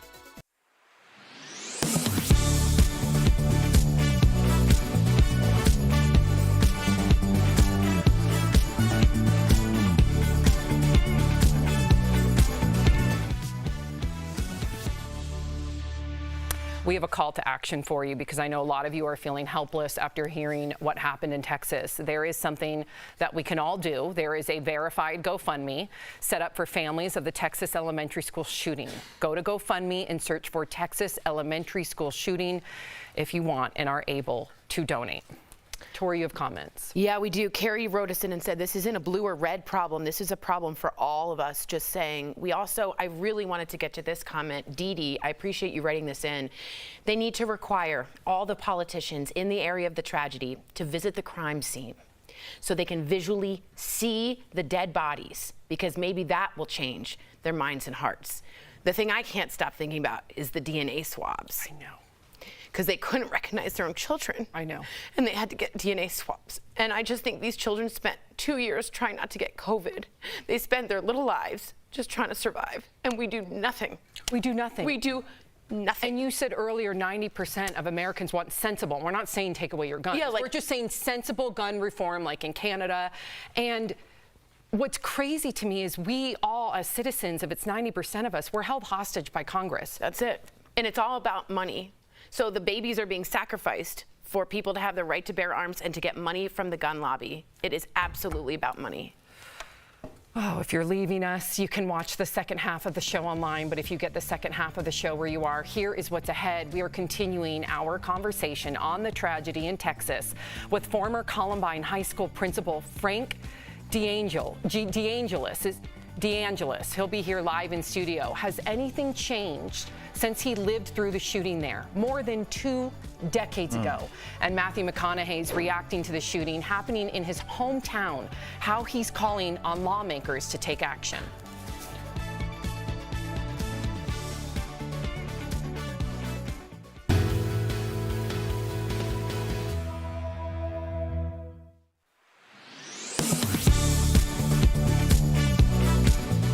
At Verify, we go straight to the sources to tell you what's true and what's false. One of our viewers, Ginia, emailed us a question about a telemarketing call she got. She told us that she's on the do not call list, but, quote, ADT called and told me that just by answering my phone, I reinstate myself on their database list. Is that true? All right, Ginia, let's verify. Our sources, the Telephone Consumer Protection Act, or TCPA, and the Federal Trade Commission. The TCPA is the law that governs what telemarketers can and can't do. If your phone number is registered on the do not call list, it says anyone trying to sell you something isn't allowed to call you. There are a few exceptions, though. One of them is if you have a, quote, established business relationship with a company. Then they are allowed to call you for up to 18 months after your last transaction with them. So if you pick up the phone and talk to a telemarketer, could that be considered establishing a business relationship? An FTC spokesperson told us, quote, no. Simply picking up the phone does not qualify as an established business relationship. And even if it did, the law says the company has to stop calling you if you ask them to. We reached out to ADT and they said they take care to keep their databases updated and to follow the law. It is, of course, also possible that the call didn't actually come from ADT and was instead a scammer. In fact, the FTC says home security scams are common. And the do not call list can't stop scammers from calling you. The FTC isn't capable of blocking calls. They can only enforce the law. And scammers aren't following the law anyway, so they're not likely to abide by the do not call list. So no, answering a telemarketer's call does not take you off the do not call list. If you get an unwanted call, block the number and report it to the FTC at donotcall.gov. With your Verify, I'm Casey Decker.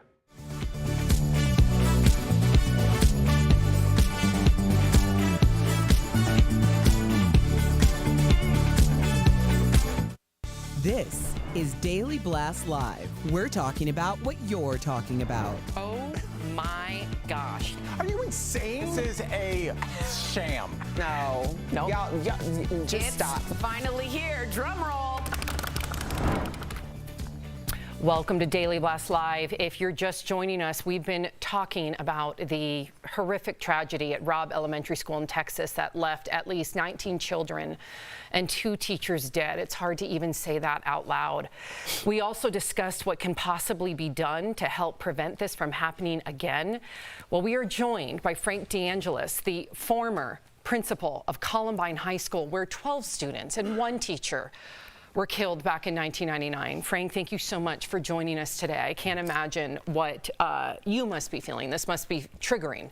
Most definitely. And what goes through, that was my very first question actually, is when a school shooting happens, what goes through your mind immediately? Is it a flashback? Is it, talk to me about what goes All through the your mind? above. I knew something was happening yesterday because I started getting texts and people saying, thinking of you, thoughts and prayers, and then within 3 minutes, the media calls. And I know something's going on, whether it was school shootings or the situation in Boulder. And yesterday really hit me hard because it took me back to Sandy Hook. I was sitting in my office on that fateful day back in 2012, and all these reports came in, and originally they said, well, 2 kids, and then by the end of it, the numbers came in, and yesterday when I heard what happened, it just brought tears. I thought of my granddaughter. Right. The first thing I wanted to do is go to her school here in Denver and just pick her up. And hug her. Hug her. Yeah. You know, sadly, only you would be able to answer this with the expertise that you probably can. What are the survivors of Uvalde going through right now, like today, just not even barely 24 hours after the incident? Probably denial, some anger, but denial. And I can remember one of the toughest things I had to do in my career is the night of the tragedy, informing those parents there's a good chance their loved ones lost their lives. And that was something that I was never prepared for. And so I think now, and one of the things that really got to me is they're getting DNA samples, and I just can't imagine. And I truly believe last night, or when we heard those shootings, every parent just wanted to hug their kid, because the question people say to me all the time when I go to these places, I can't believe it happened here, it happens other places, and that's what they're going through. We're all vulnerable, and it's got to stop because they're all of our kids. You know, you mentioned one of the toughest phone calls you had to make and just being charged with that responsibility, but you also were an integral part of helping your community heal. So how did you do that? My faith is very important to me, and for the first time in my life, I was questioning my faith. Wow. And I went down and I was part of the parish by Columbine High School in Littleton, and Father Ken Leone called me up on the altar and he said, Frank, you encountered the gunman, you should have died that day, but God's got a plan. Now you need to go rebuild that community, not only rebuild that community, but help others. So I took that to heart. And then the other thing that was so important is there's this stigmatism that if you seek mental help, it's a sign of weakness. And if I can stress any point to those people in Texas, they need that help. I had a Vietnam veteran who called me within 24 hours and he said, Frank, you're being pulled in so many directions. If you don't help yourself, you're not going to be able to help others. And I've been in counseling for 23 years, and it's a sign of strength, not a sign of weakness. I'm so happy you said that. So many people need to hear that, right? So thank you for that. What advice would you give students, survivors, family members of the victims of Uvalde? Right now, everybody's in different places. And I think what I saw is you can go through the same event, but people deal with it differently, and we just got to respect where everyone is. And immediately people are at each other, but we need to come together. And, you know, I grew up in the 60s. I've never seen our country so divided. This has got to stop because they're our kids, and we keep making promises, but as adults, we're letting our kids down, and we cannot do this any longer. I don't know how to ask you this without sort of sounding stupid, but how did Columbine affect you personally? And obviously the phone calls and the trauma, but how has it lasted for you? Has it changed you permanently? It has. I was at Columbine for 20 years, and I was a teacher, history teacher, and a coach, and it affected me a lot of survivor's guilt, because those kids walked into my class or in my school at 7 a.m. and they never returned home. And Dave Sanders, who was a dear friend of mine, if he would have stayed in the cafeteria in the faculty lounge, I wouldn't be here. Because as a gunman was coming towards me, they spotted Dave and they stopped momentarily, which gave me time to get with the girls in the cafeteria. So a lot of guilt, a lot of survivor's guilt, but I made a promise. I couldn't go back to my house that night because the FBI was concerned about my safety and welfare, but I made a promise there's nothing I can do to bring back my 13, but I'm going to do everything in my power to speak on their behalf and make sure they didn't die in vain. And so, bravo. You know, we're 23 years past that tragedy, and I think my question to you is the day-to-day. How do you keep yourself from going to a dark place? Is that the therapy, the tools that you were given in therapy working for you every day? Because it's immediate now, but I think you, more than anybody, can speak to the long-term effects of a trauma that there's no precedent for. Right. And I think, you know, I made a comment right after Columbine happened. I just joined a club in which no one wants to be a member. And one of the things is all of a sudden things seem to be going extremely well. And I'll just use Columbine as an example. But we had a mother of one of our one of our kids that were critically injured committed suicide. So we went down this dark side again. And then in February, we had 2 of our kids killed at the Subway shop. And so every time we thought we were seeing some light, darkness would come upon us, and we'd had to come together. And that's the thing, is I tell people, and when I'll meet with the people from Texas, it's a marathon and not a sprint. You're not going to wake up someday and everything's going to be back to normal. But the thing they need to realize is there's so many people out there that want to help them that we could all identify, and we're going to be there for them. It feels like we are in this state of perpetual trauma, and it's just to the degree in which it affects you. It's a spectrum, right? Because just last week on this show, we reported on the mass shooting in Buffalo, and we've reported on so many shootings, both in the moment, you know, the days after. What do you think it's going to take to end what people are really calling an epidemic? Well, what worries me, I never want us to get to the point of people saying, okay, how many this time? This isn't a way of our life. This is not the way it's supposed to be. We're not supposed to bury our kids. I am so blessed. My parents are still alive, but if they had to bury me, that would be tough. And I can't imagine what those parents are going through now, you know, in Texas. And we got to just say, we got to come together. And we see this all the time. And what's frustrating, I think back to all the rhetoric that was out there after Parkland, but we fast forward 4 years, we're doing the same darn things. What lessons have been learned? And we need to come down and say, these are our kids, our most precious commodity, and we need to stand up and fight for them. And Sam, I don't want to interrupt, but it's just like, as he was talking, it just hit me. There was also the mass shooting at the Walmart in Texas, and there was a mass shooting at that church in Texas a couple of years, 3 or 4 years ago we were on stage, on the show. So it's just, not only now are we covering mass shootings, we're covering them in just individual states. I mean, when people call it an epidemic, it's the public health definition. Crisis. Yeah. I completely agree. You know, you mentioned that, you know, that we need to do more. Yes, we need to actually take action this time. And I pray to God, if we're going to say thoughts and prayers, I pray that for the first time on both sides of the aisle, we unite and we end this public health crisis.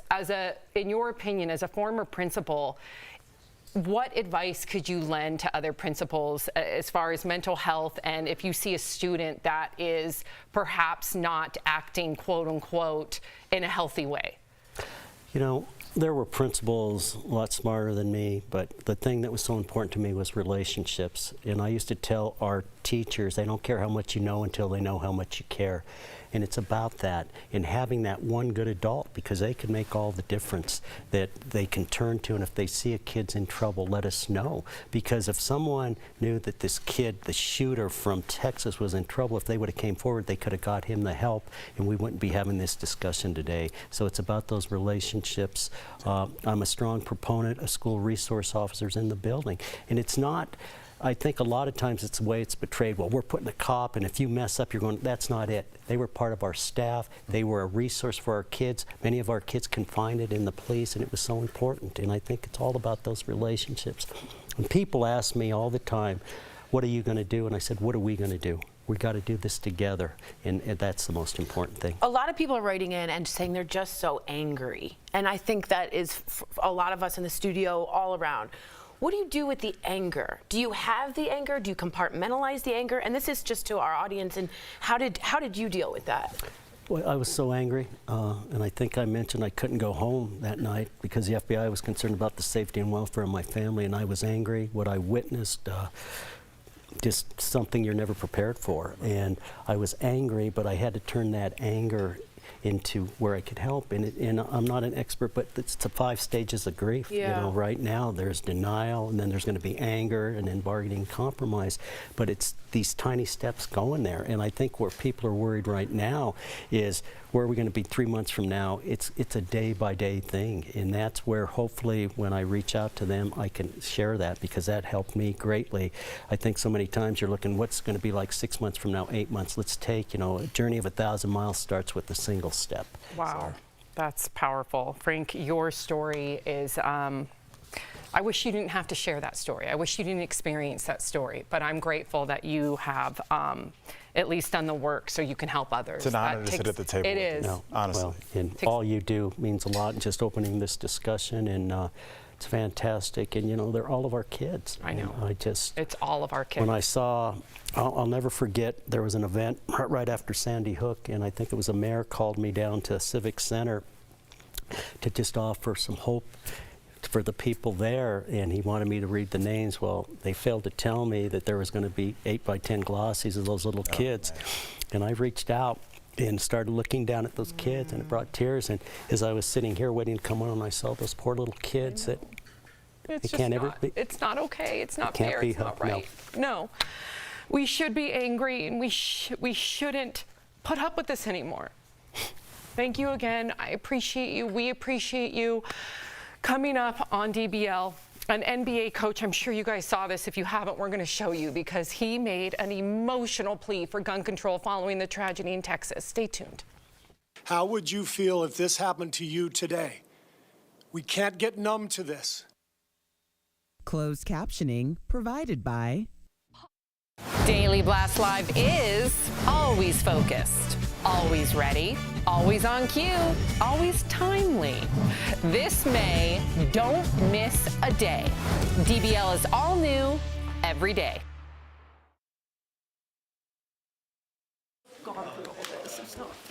Cool. So we have Marlene saying, DBL, thank you for having Frank on. Frank has to go to places every time that he doesn't want to, and he was so kind to join us, generous of spirit and value of what he offers. I also just want to say a lot of you, like Cheryl Item, Hewitt, I hope I'm saying that right, says, great question, Tori. That's what I need to know. I'm angry. Tori, I have a question. Yeah. But like, what should you do? And we didn't have time to ask Frank this. What should somebody do if they think that there's a because you don't want to start the air quote witch hunt. Okay. But if you have a kid, maybe it's your kid or the next door neighbor's kid, it's like posting weird stuff. They're brooding. They're dark. They're isolating. They're showing those signs. They're showing, like, what do you do? Well, first of all, your school should have a resource in which they can go somewhere, and if they don't, you should advocate for there to be someplace. But there are red flag laws that you can have someone at least visit the site. Be careful, please be careful. To visit and discuss, and there's always a principal, really, at a school, like we just saw Mr. Deangelis. So that's something you can do, and if you are angry, please go to Excuse me. Yep. I just want to make sure I'm getting this correctly. I'm gonna get this. It's bradyunited.org, excuse me, and that will show you which senators and which representatives are getting how much money directly from the NRA and the gun lobby. That is named after Brady. James Brady was shot during the Reagan attempt assassination and was paralyzed. The Brady bill has been named after him. So again, bradyunited.org if you guys are looking for resources on where's the money coming from, how much money is there, and you'll be surprised at who's at the top. Thanks.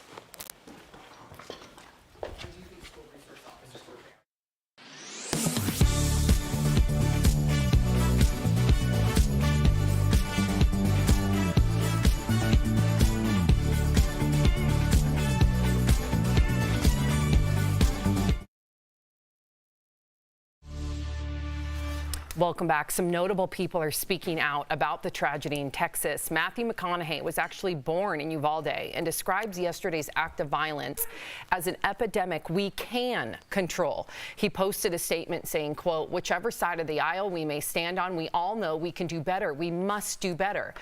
Taylor Swift broke her Twitter hiatus, saying, quote, "Filled with rage and grief and so broken by the murders in Uvalde." And LeBron James tweeted, "There simply has to be change. Has to be. Praying to the heavens above to all with kids these days in schools."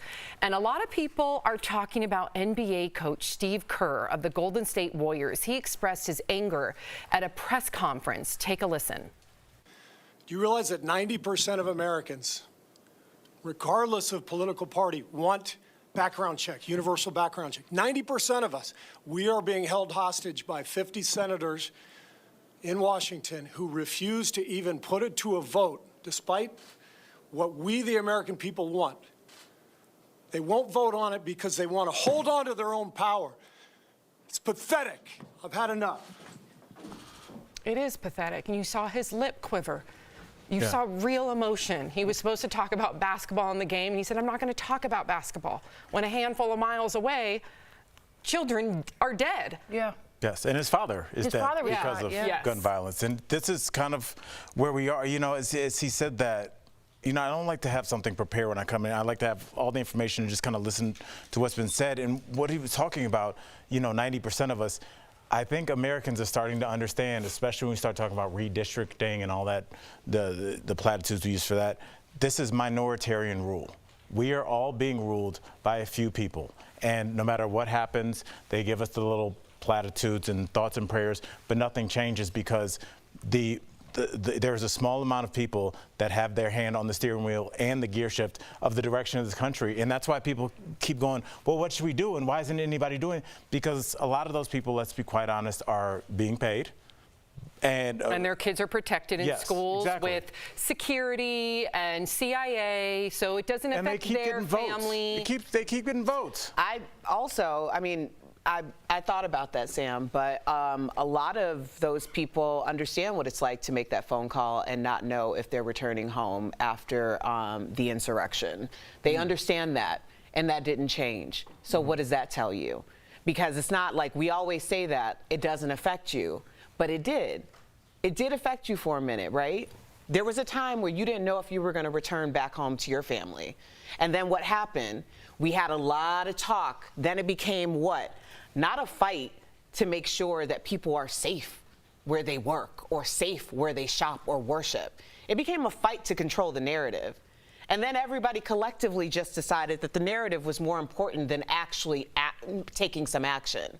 And what do we have now? We have all of this blood that is literally on their hands. I agree. Because it was what? It's like if something that doesn't affect you, if you have something that affects you more, the power, the money, the notoriety, that was actually greater than that moment, those hours that they didn't know if they were going to go back home. So what does that tell you? Not only that, I'll let you know that Trump's speaking at the NRA. They just announced no guns are allowed in at the NRA because they don't want to get shot. And to me, that says so much to me about how much we are allowing babies to be killed for their right to get money. Lauren Boebert, our own representative, tweeted today. Don't say our. Excuse me, you're right. Colorado, you're absolutely right. We can't legislate evil. Then what are you doing? And Tori, then why are you taking a seat? And why are you taking the money? And why are you letting our babies die? Because you're absolutely right. 90% of us want a background check, a federal registry, and red flag laws. Common sense. No one's taking your guns. We're simply calling for what the majority of Americans want, and you ain't doing it. Right. And Tori brought up something I want to say this really quick, Sam, because it's important about the narrative that you mentioned, and then what you said sparked it in me. Keep an eye out for the narrative in terms of like lone gunmen, and when it's kids of color, they're black men, even though they're 18, 17 years old. When they're not, they're teenagers. Watch for lone gunmen, crazy, isolated, because that makes you not have to have the conversation, because they're crazy, Erica. You can't control that. In other so countries, watch that language being used. There's crazy. There's mental health crises in other countries, but do they have this epidemic? No. They don't. And when I was driving here today, I passed the Denver Tech Center. And the only reason why I bring that up is because they have dozens of American flags. And it's a beautiful sight to drive by and see all of our American flags. And it feels very prideful to pass those American flags every day on the way to work. When I saw them all at half staff this morning, it reminded me, coming from a military family, I associate half staff with soldiers dying. Our children are the soldiers dying. The war against the right to bear arms, guess who's paying the ultimate price? Our kids. Shame on us. Before we go, we're going to leave you with this poem from activist Amanda Gorman.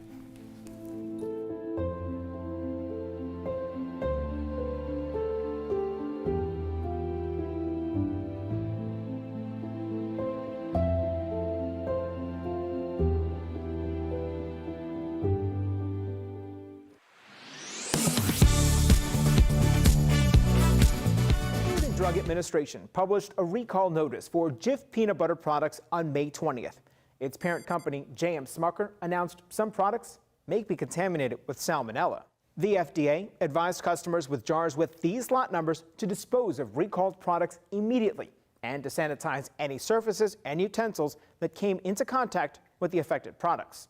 That left some customers wondering on social media whether they could get their money back. So let's verify. Can you get a refund if you purchased recalled Jif peanut butter products? Our sources are the J.M. Smucker Company and 6 major retailers nationwide. The FDA's recall notice doesn't make any mention of a refund, but a Smucker spokesperson tells Verify customers can get a voucher for a new jar if they fill out an online form. All 6 of our retail sources said they will refund customers who return a recalled item. So, yes, you can get a refund if you purchased recalled Jif peanut butter products. With your Verify, I'm Brandon Lewis. The Office of Personnel Management released new guidance to federal agencies to help them start a more skill-based hiring approach. It focuses more on what candidates can do rather than their education degrees. It's also more inclusive because it can make it easier for people without degrees to show their talents. More companies are hiring this way. According to a March report by LinkedIn, about 40% of employers used skills data to hire people. And companies that use skills data are 60% more likely to find a successful hire. A 2020 executive order from President Trump asked the Office of Personnel Management to help agencies adjust to skills hiring. President Biden is extending that order to the end of this year so all agencies can adopt in time.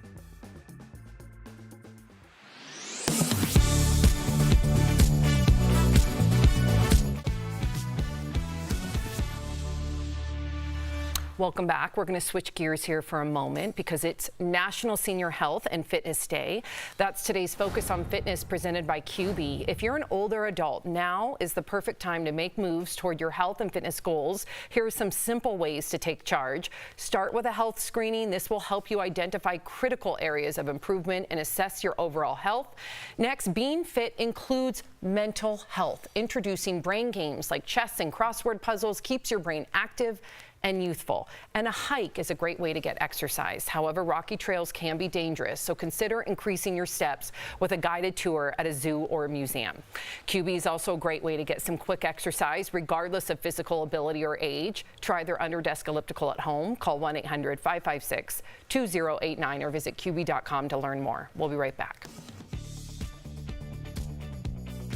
Promotional consideration is brought to you by As gas prices remain high, Verify is hearing from you about claims to save money at the pump. Doug sent us an article about the product Eco Plus and wondered, does it work?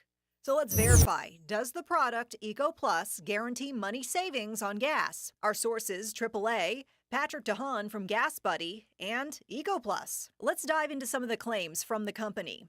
When we visited the company's website earlier this week, it claimed using the device would reduce your fuel consumption up to 55%. In Eco Plus's words, the device remaps your car's electronic control unit to optimize fuel consumption according to your driving habits. Verify reached out to the company asking for data to support its consumption reduction claims. A spokesperson got back to us saying its device actually offers a 15% reduction, and it was working to correct the website. EcoPlus says it didn't have specific data because of limited resources. Since then, EcoPlus's website has changed, and that 55% claim is gone. Still, industry experts are skeptical about devices like this. I'll just say it this way. If your car could be designed to get that better fuel efficiency, it would have, because car manufacturers want to advertise higher fuel efficiency when they can. But a lot of these devices are just gimmicks. AAA saying, quote, "These types of devices are largely untested and claims unverified by third-party testing." DeHaan diving into his own experience working on cars to elaborate. You basically have to hack into the engine computer to get access to it. It's not as easy as it sounds. It's kind of like hacking an iPhone now, right? They're really hard to get into. So we can verify, no. Based on EcoPlus's current information, using the product does not guarantee money savings on gas. Detectives learned that Nikki left her residence on June 5th. She returned early in the morning on June 6th and left again a few hours later. There were no further contacts or sightings of Nikki since that time. Police say a Vancouver teenager missing since this summer has been found dead.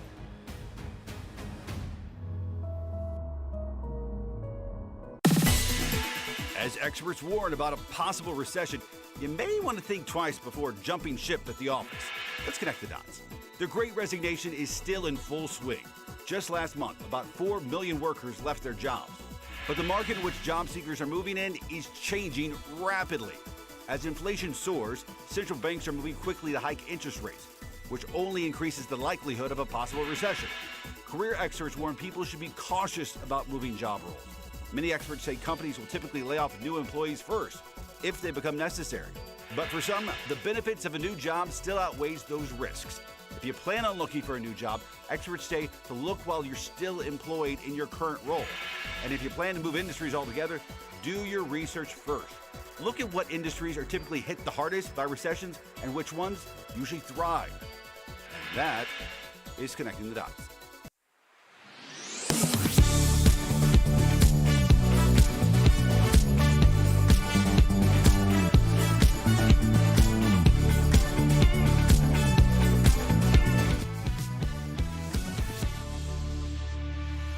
Welcome back. We want to show you a way to help the victims in Texas. There is a GoFundMe. It's verified. It's set up for families of the Texas elementary school shooting. Go to GoFundMe. Search for Texas elementary school shooting. If you're able to donate, all of those funds go directly to the families of the victims. And it's going way up, isn't it? It is, today? yeah. Tori, you have some comments. A lot of you wrote in today, and I want to say thank you so much for writing in and being a part of the conversation. Caroline says, how do these politicians sleep at night? Seriously? And I think that's a fair question to ask. Brandon says, we just don't need more fear. We need more love for one another. And again, this is a only American issue. Solely. Something's wrong here, and we got to fix it. Yeah. Well, we thank you all for joining us today. Texas, you are in our prayers. DBL is new every day. We'll see you tomorrow, same time, same place.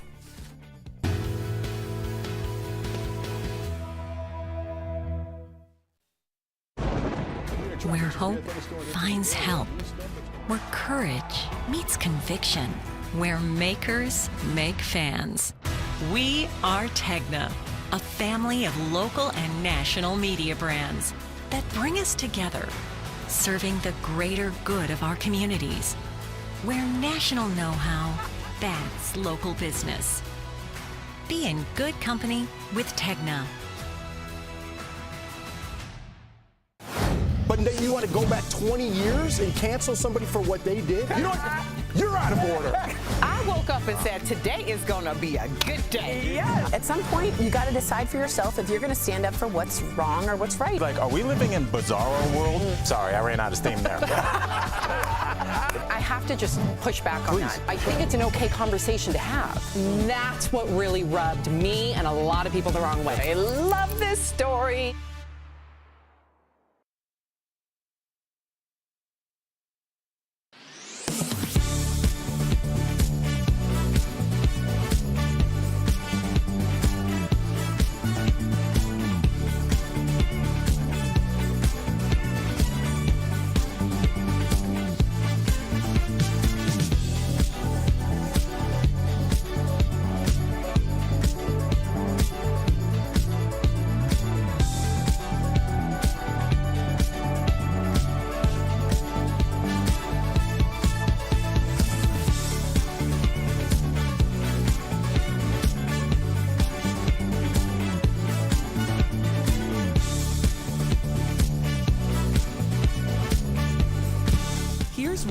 we're talking about today on Daily Blast Live.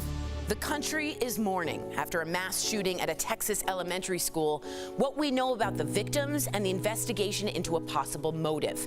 Plus, a former police sergeant will be here live to talk about what needs to happen to keep our kids safe.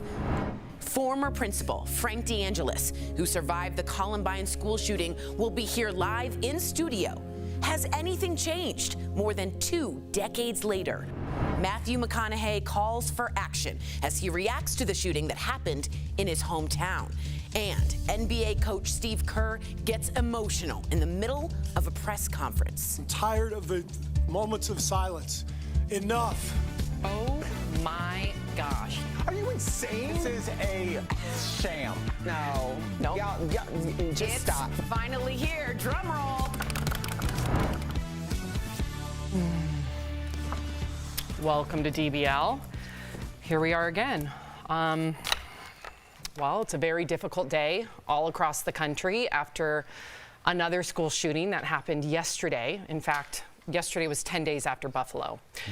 This time it was at an elementary school in Uvalde, Texas, about 85 miles from San Antonio. At least 19 children were killed and 2 teachers. They were all in a 4th grade classroom together, and it happened just days before the end of the school year. There's heartbreaking footage of parents who had to line up to give DNA swabs to help identify the victims. And as you can see, they had to wait there into the night for the results. Now, the shooter was an 18-year-old living in Uvalde. We are not naming him. We are not showing his picture. Officials say he purchased 2 assault rifles last Sunday, 6 days after his 18th birthday. We also know he barricaded himself in the classroom and was shot and killed by authorities. Now, this is the 27th school shooting this year, and right now, the 2nd deadliest school shooting in our country's history. So for more of this, we are joined by reporter and anchor Vanessa Croy from our affiliate, KENS 5. And right now she is in Uvalde, Texas. Now, Vanessa, I can't imagine what you've witnessed because you were actually the first reporter on the scene yesterday. Tell us what you saw. As I can tell you, first of all, I know these communities out here very well. I've been covering these border communities for years now. So I did get a tip that there was an active shooter. So I rushed out here, I talked to the sheriff, the county sheriff, right when I was pulling up. And all he could tell me was, this is horrific. He said, our worst nightmare just came true. And I was running up to the school, and I saw officers. Now I understand what had just happened. They had just taken down that gunman. But what happened was I saw these officers coming out, veteran law enforcement officers, state, federal, local, with tears in their eyes. And before I had learned that any children had died, I could see it in their faces. It was very difficult for me, and I know it was even more difficult for them seeing what happened inside that school. Fill us in a little bit on the latest news that you've heard, any updates, and I thank you for covering this and for keeping a spotlight on this. I know it's not been easy. Well, we are actually at the high school, excuse me, right now where Governor Greg Abbott is speaking inside. And he just gave us a quick update on some things we didn't have earlier. Once again, 19 children killed, 2 faculty members, many more injured in the hospital. We do know the preliminary chain of events that the gunman shot his grandmother in the face. He drove off, ran into a ditch, and then ran into this elementary school where the Uvalde school police officers tried to chase him. That's when he barricaded himself in a classroom with those children. And a short time later, agents from Border Patrol and county DPS, state troopers, were able to get into that classroom and take that gunman down. Governor Abbott did point this out as well, that the only forewarning that this was about to happen is the 18-year-old gunman posted on his Facebook, the first post, I'm going to shoot my grandmother. The second post, I shot my grandmother. And the third post, I'm going to shoot up an elementary school. And that was 15 minutes before he entered the building. Vanessa, I'm sitting here and listening to you be so eloquent in your speech. And I saw you pause when you talked about the classroom, and I believe that's because you are a former teacher, as am I. And for myself, I just think about how scared I would be from not only myself, but my kids. So you're no stranger to active shooter drills. Give us your take on what happened here. You know, it's hard to say. I was just thinking yesterday, I shared this with our viewers yesterday, you know, we have so many of these drills every single year, and we know that they're just a drill. I can't imagine what those teachers were feeling, what those children were feeling, the terror, not knowing the uncertainty of what was happening outside their classroom. Perhaps they could hear the gunshots. We've heard some stories from other children in the school, but just wondering in that wait time what is happening outside, and for the teachers trying to protect those children inside, not knowing what was happening right outside their classroom door. I just can't imagine. Vanessa, we thank you for reporting on this. We really appreciate you taking the time to join us today. Thank you. You know, I'm speechless. Yeah. Numb, I'm angry. Erica, you have tears in your eyes. What are you thinking? How many times do we have to cover these shootings on this show? Sam, I think I mean, you know, what was the first one? We were live on air. Was that Parkland? That was Parkland. First one. Yep. And then Thousand Oaks. Yeah, Thousand Oaks, which immediately Vegas followed that. I thought a lot about Tuesday, April 20th, 1999. Right. When I was, you know, 20 years before I moved to Colorado, and I was a senior at my high school in Illinois. And I remember coming home, I remember hearing bits and pieces, because at that point we didn't have like instant information about this high school in Colorado.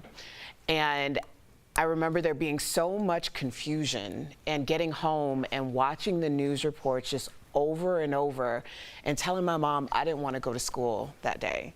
Like, it was the ultimate trauma, right? And I remember going into the school on that Wednesday, and there was a group of kids who purposely decided to wear trench coats and walk down the hallway.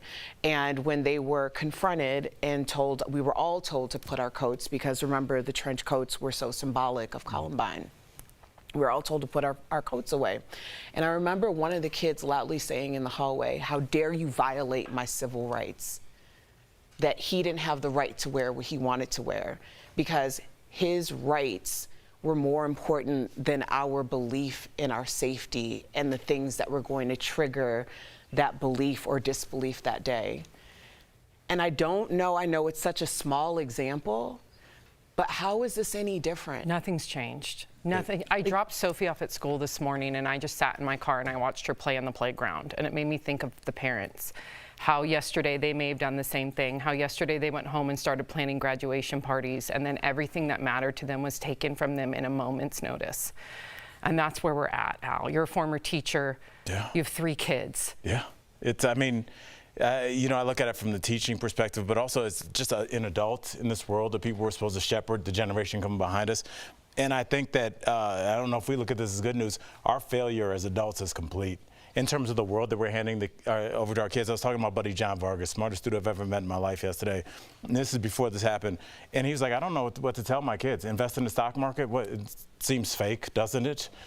You know, I don't know what to invest in. I don't know where to tell them to go to be safe. I don't know what state they can go to where they can guarantee to live the life that they would like to live. I don't know what this world is anymore. There's no boundaries. It's just anybody can just do anything. We allowed, and I want this to resonate with us, we allow people like Alex Jones to go on the biggest platforms in the world and spout you know, lies about the Sandy Hook people, to the point where those people have had to move 7 or 8 times after that, because conspiracy and pushing guns and pushing violence and anger is big business in this country.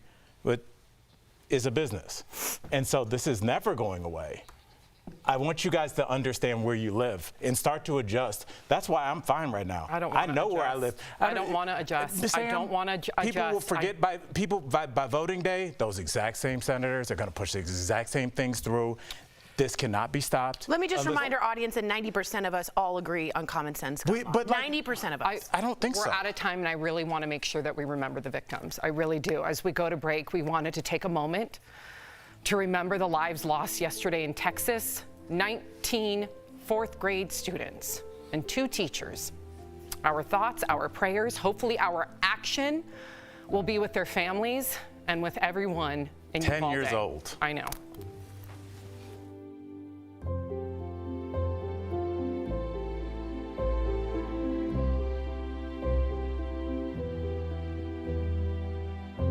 Closed captioning provided by Daily Blast Live is always focused, always ready, always on cue, always timely. This May, don't miss a day. DBL is all new every day. Yeah, guys. Obviously, sad day here, but I mean, it's nothing compared to what those parents must be feeling. I was looking yesterday at the thing that I feel like isn't getting enough coverage is like, Sam was making the comment about, parents not knowing, but they didn't know well into the night. The interviews that I saw, the sun was down, and there were still people saying they could not be told yet if their kid was one of the kids that was killed. And The reporters outside, to Al's point, the reporters that were outside of that pavilion said that they could hear, like every few minutes, the screams of parents learning the fate of their family and their child. It's just, it makes you want to run. It makes you want to just grab your kids and run because, you want to escape danger, and if danger's all around you in this country, it makes you want to flee, and that's not the answer. I get that. You know what's crazy, What do you Sam? mean? Every other country on the planet, I would feel safer sending my child to school. Yeah. And that's awful. I thought you meant domestically because I went to Nordstrom Rack last Friday when I couldn't get on my flight. It was like 8 o'clock, kind of weird, snowy spring Denver night, and it was like 20 people in the store. And it was so weird. I noticed that there was an armed police officer out in front of the Nordstrom Rack, and I was like, I've never seen that, And this was right after Buffalo, and I'm like, I know that now we have to protect soft targets, Erica. Churches, grocery stores, synagogues, mosques, preschools. I think Beto just interrupted Governor Abbott's press conference and joined in and called him, the buck stops with you and you need to be held accountable. Just physically, now, or over social media? Physically. Wow. So I'm hearing that from our viewers. I'm going to try and look a little bit more into it. But Beto O'Rourke apparently broke in and spoke to Governor Abbott. Oh, it's too loud. Yeah, that's correct, Tori.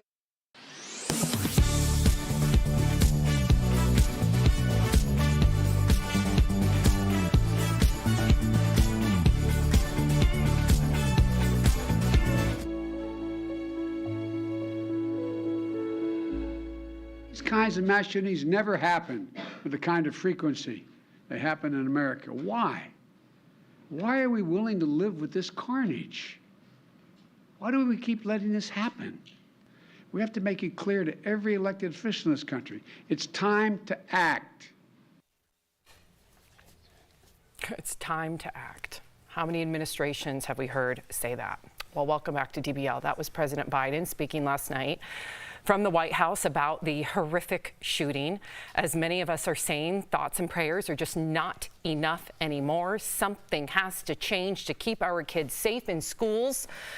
So for more on this, we are joined by retired LAPD Sergeant Cheryl Dorsey. Welcome. Thank you, Cheryl.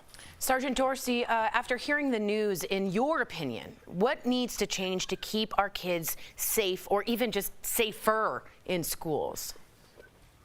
Well, listen, we will do the best that we can. It's very difficult when you're being reactive to something that you have no way of knowing when and where it's going to occur. And so I say we need to just get ready to be inconvenienced a little bit. I think we need to harden our school sites, lock doors. I know that people don't like the idea of creating a prison-like environment on school campuses, but if shooters and gunmen can't get into the campus and they can't get into the classroom, that would be a good place to start. Sergeant Dorsey, first of all, I would question what people don't like that idea, because as I'm wondering if they're asking any of the kids about how they feel about their safety when it comes to locking doors. But I just want to ask you, what do you say to people who think this isn't a gun issue, that believe in their Second Amendment rights, and who say the answer is to harden schools by arming teachers? I don't really agree with arming teachers, because listen, you have to be proficient, and teachers are already talking about how they're overworked and overwhelmed, and they're wearing so many other hats aside from just educating our children. And so if they don't have the time, absent schooling and parent meetings, to become proficient, now you have a weapon that is really useless in the hands of a teacher. And so while I don't necessarily say no to everything, I don't think necessarily more guns on campus is going to stop someone from entering the campus, entering a classroom, barricading themselves, and doing what happened yesterday. Well, my next question is, what about the idea of locking down our schools by increasing police presence? Does it make sense to have just police posted at every school across the country? Is that even feasible? It's not possible. There are 18,000 police departments across these United States. And when we say police departments, maybe a lot of people envisions a police department large like LAPD or NYPD, but there's a lot of police departments where you've got 6 officers. And so what are you going to do? Have all 6 of them on how many school sites you have? And so it has to be common sense. I think we need to sadly have a conversation with our children and have them be cognizant of what could happen, and have an idea about what they might do in the eventuality that something goes terribly wrong in the classroom. Yeah. It's not going to change anytime soon. I appreciate your honesty. Yeah, I think we all I really do. Unfortunately feel the same way. Sergeant Dorsey, you are sticking around. We're going to continue to talk about the tragedy in Texas after the break, so stay with us with Sergeant Dorsey.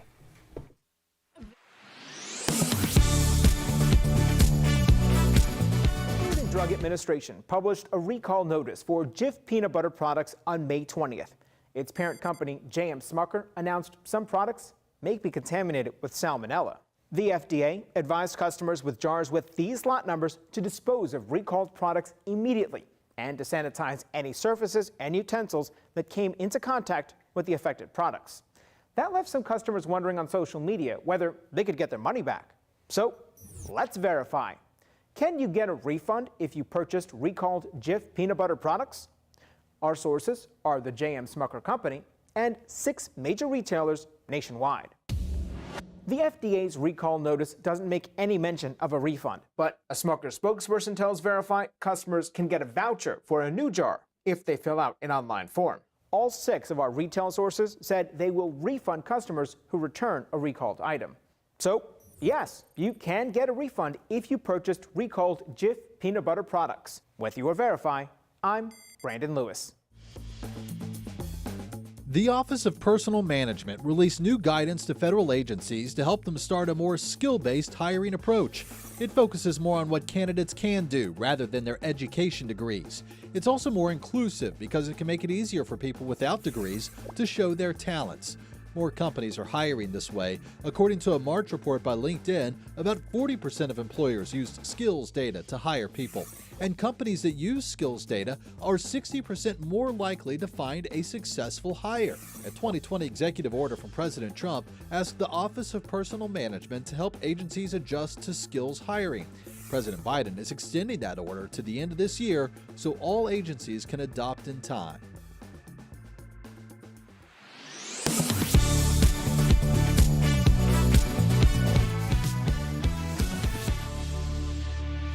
Welcome back. We're here with retired LAPD Sergeant Cheryl Dorsey. Sergeant Dorsey, now many of our viewers watching have kids or grandkids in school, and many of them are scared sending them to school today after hearing the news. In fact, Sergeant Dorsey, I sat in the parking lot watching my child play on the playground for at least 10 minutes. What advice do you have for all the parents, caretakers, grandparents out there? I say be proactive with your children, advocate for them, have conversations. sadly, these are different times that we live in. These are difficult times. And so we need to prepare our children, whether they're at school, whether they're out with friends at a movie theater, whether they're with us in a grocery store, about what to do in the eventuality that we become involved in an active shooter situation. If you have a plan, if you're prepared, when that thing happens, hopefully the children would act instinctively and have an idea about what it is to do and not panic. Well, you know, you have kids and grandkids of your own. I have 3 children, and I'm asking you this as a parent and asking you on behalf of our viewers. I'm scared to talk to them about gun violence because I don't want to take their innocence away. But is it time to drop that and just get real about what this world that they're inheriting is and just have some real difficult discussions? If we want to do our job as a parent, which is prepare them for the future, I think we have to be honest. They expect us to be honest. And I think it's unfair to send them out into a world, the type of world that we find ourselves living in, ill-prepared to deal with the kinds of consequences, with the kinds of circumstances that they're going to find themselves in. And so, yeah, they don't get to be innocent, unfortunately. Those days are long gone. And if folks are not bothered by, you know, Sandy Hook, everything else that has happened since should not surprise any of us. Sergeant Dorsey, as a retired LAPD sergeant, you've worked with a lot of gun violence victims and their families. So what do you have to say to folks in Texas who are grieving today? What I would say is, you know, reach out to the people who are a part of that club that no one wants to be a member of, who've been where you are, who know your pain. It's very difficult to have those conversations with someone who hasn't experienced the loss of a child in such a horrific way. And so there are support groups. There are people. I heard one of the parents from another mass shooting at a school say that anyone who wanted to call the network that he was on last night could call that network and ask to be put in touch with him. He wanted to be a resource. And so there are many, many out there who are willing to help, work with, and be a part of that grieving process. And don't be afraid to grieve, and don't rush yourself through it. Sergeant Dorsey, thank you so much for taking the time to talk with us today. We really appreciate it. And for our viewers at home, go grab a copy of Sergeant Dorsey's latest book, The Confidence Chronicles, the greatest crime story never told. Pick it up wherever books are sold. We'll be back after the break. Thank you so much, Sergeant. Thank you, Sergeant. Promotional consideration is brought to you by... As gas prices remain high, Verify is hearing from you about claims to save money at the pump. Doug sent us an article about the product Eco Plus and wondered, does it work? So let's verify. Does the product Eco Plus guarantee money savings on gas? Our sources, AAA, Patrick DeHaan from Gas Buddy, and Eco Plus. Let's dive into some of the claims from the company. When we visited the company's website earlier this week, it claimed using the device would reduce your fuel consumption up to 55%. In Eco Plus's words, the device remaps your car's electronic control unit to optimize fuel consumption according to your driving habits. Verify reached out to the company asking for data to support its consumption reduction claims. A spokesperson got back to us saying its device actually offers a 15% reduction, and it was working to correct the website. Eco Plus says it didn't have specific data because of limited resources. Since then, Eco Plus's website has changed, and that 55% claim is gone. Still, industry experts are skeptical about devices like this. I'll just say it this way. If your car could be designed to get that better fuel efficiency, it would have, because car manufacturers want to advertise higher fuel efficiency when they can. But a lot of these devices are just gimmicks. AAA saying, quote, these types of devices are largely untested and claims unverified by third-party testing. DeHaan diving into his own experience working on cars to elaborate. You basically have to hack into the engine computer to get access to it. It's not as easy as it sounds. It's kind of like hacking an iPhone now, right? They're really hard to get into. So we can verify, no. Based on Eco Plus's current information, using the product does not guarantee money savings on gas. Detectives learned that Nikki left her residence on June 5th. She returned early in the morning on June 6th and left again a few hours later. There were no further contacts or sightings of Nikki since that time. Police say a Vancouver teenager missing since this summer has been found dead.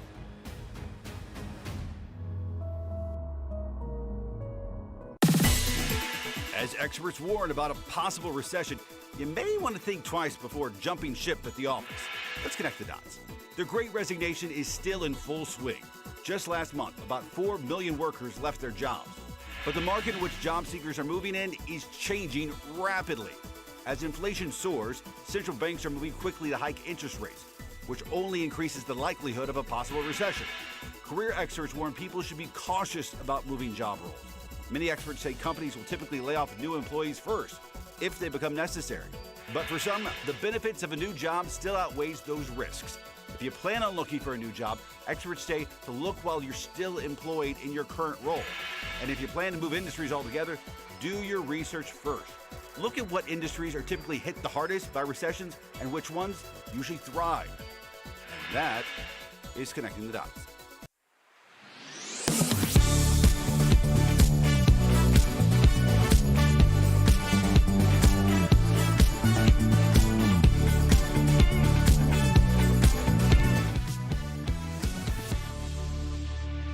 We have a call to action for you because I know a lot of you are feeling helpless after hearing what happened in Texas. There is something that we can all do. There is a verified GoFundMe set up for families of the Texas elementary school shooting. Go to GoFundMe and search for Texas elementary school shooting if you want and are able to donate.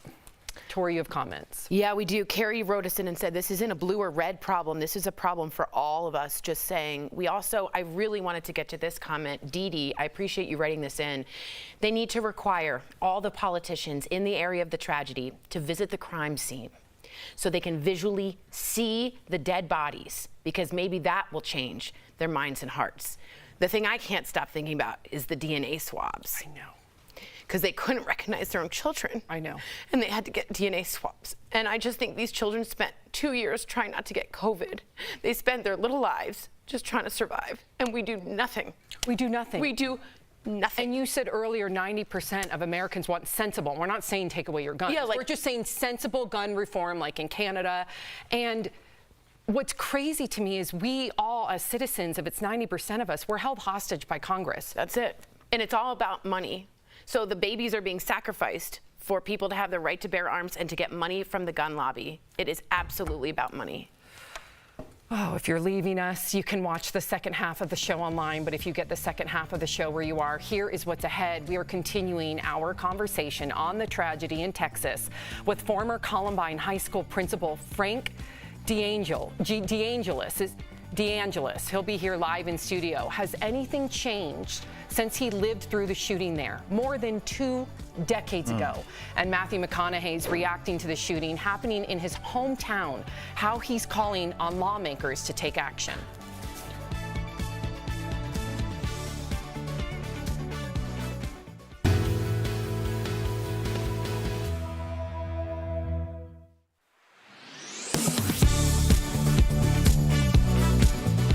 At Verify, we go straight to the sources to tell you what's true and what's false.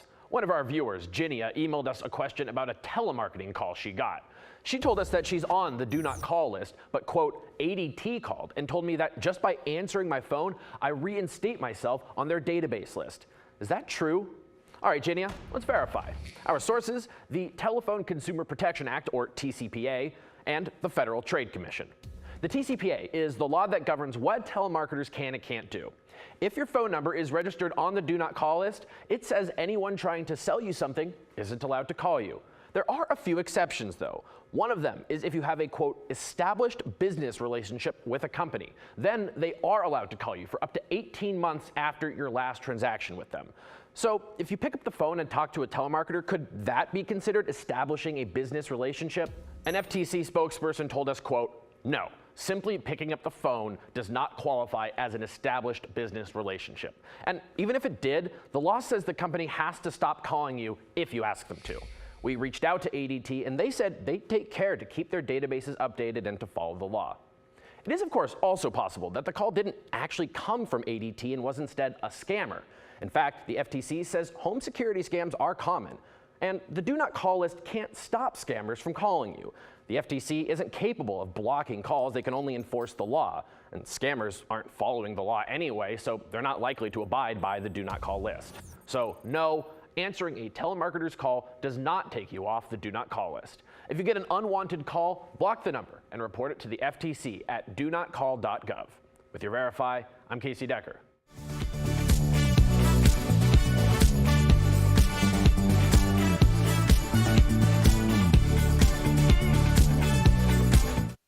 This is Daily Blast Live. We're talking about what you're talking about. Oh my gosh. Are you insane? This is a sham. No. Nope. Y'all, just stop. Finally here. Drum roll. Welcome to Daily Blast Live. If you're just joining us, we've been talking about the horrific tragedy at Robb Elementary School in Texas that left at least 19 children and 2 teachers dead. It's hard to even say that out loud. We also discussed what can possibly be done to help prevent this from happening again.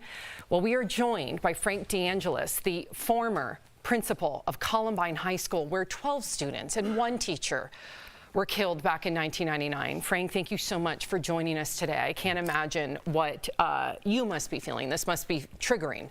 Most definitely. And what goes through, that was my very first question actually, is when a school shooting happens, what goes through your mind immediately? Is it a flashback? Talk to me about what goes through all the your mind. above. I knew something was happening yesterday because I started getting texts and people saying, thinking of you, thoughts and prayers, and then within 3 minutes, the media calls. And I know something's going on, whether it was school shootings or the situation in Boulder.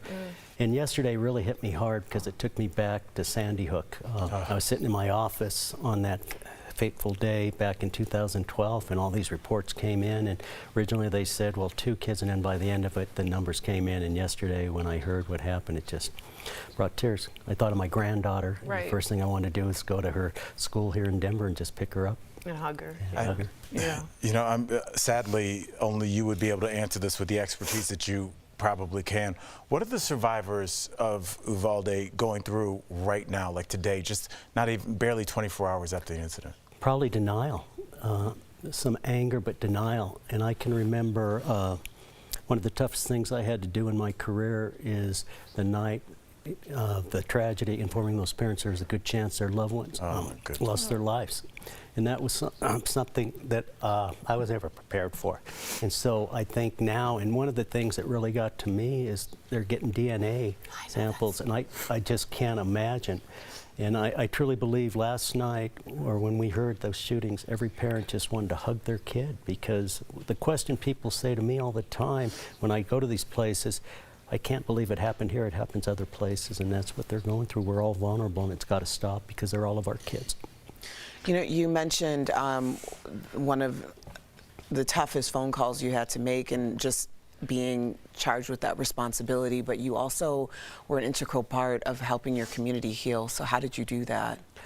My faith is very important to me, and for the first time in my life, I was questioning my faith. Wow. And I went down and I was part of the parish by Columbine High School in Littleton, and Father Ken Leone called me up on the altar and he said, Frank, you encountered the gunman, you should have died that day, but God's got a plan.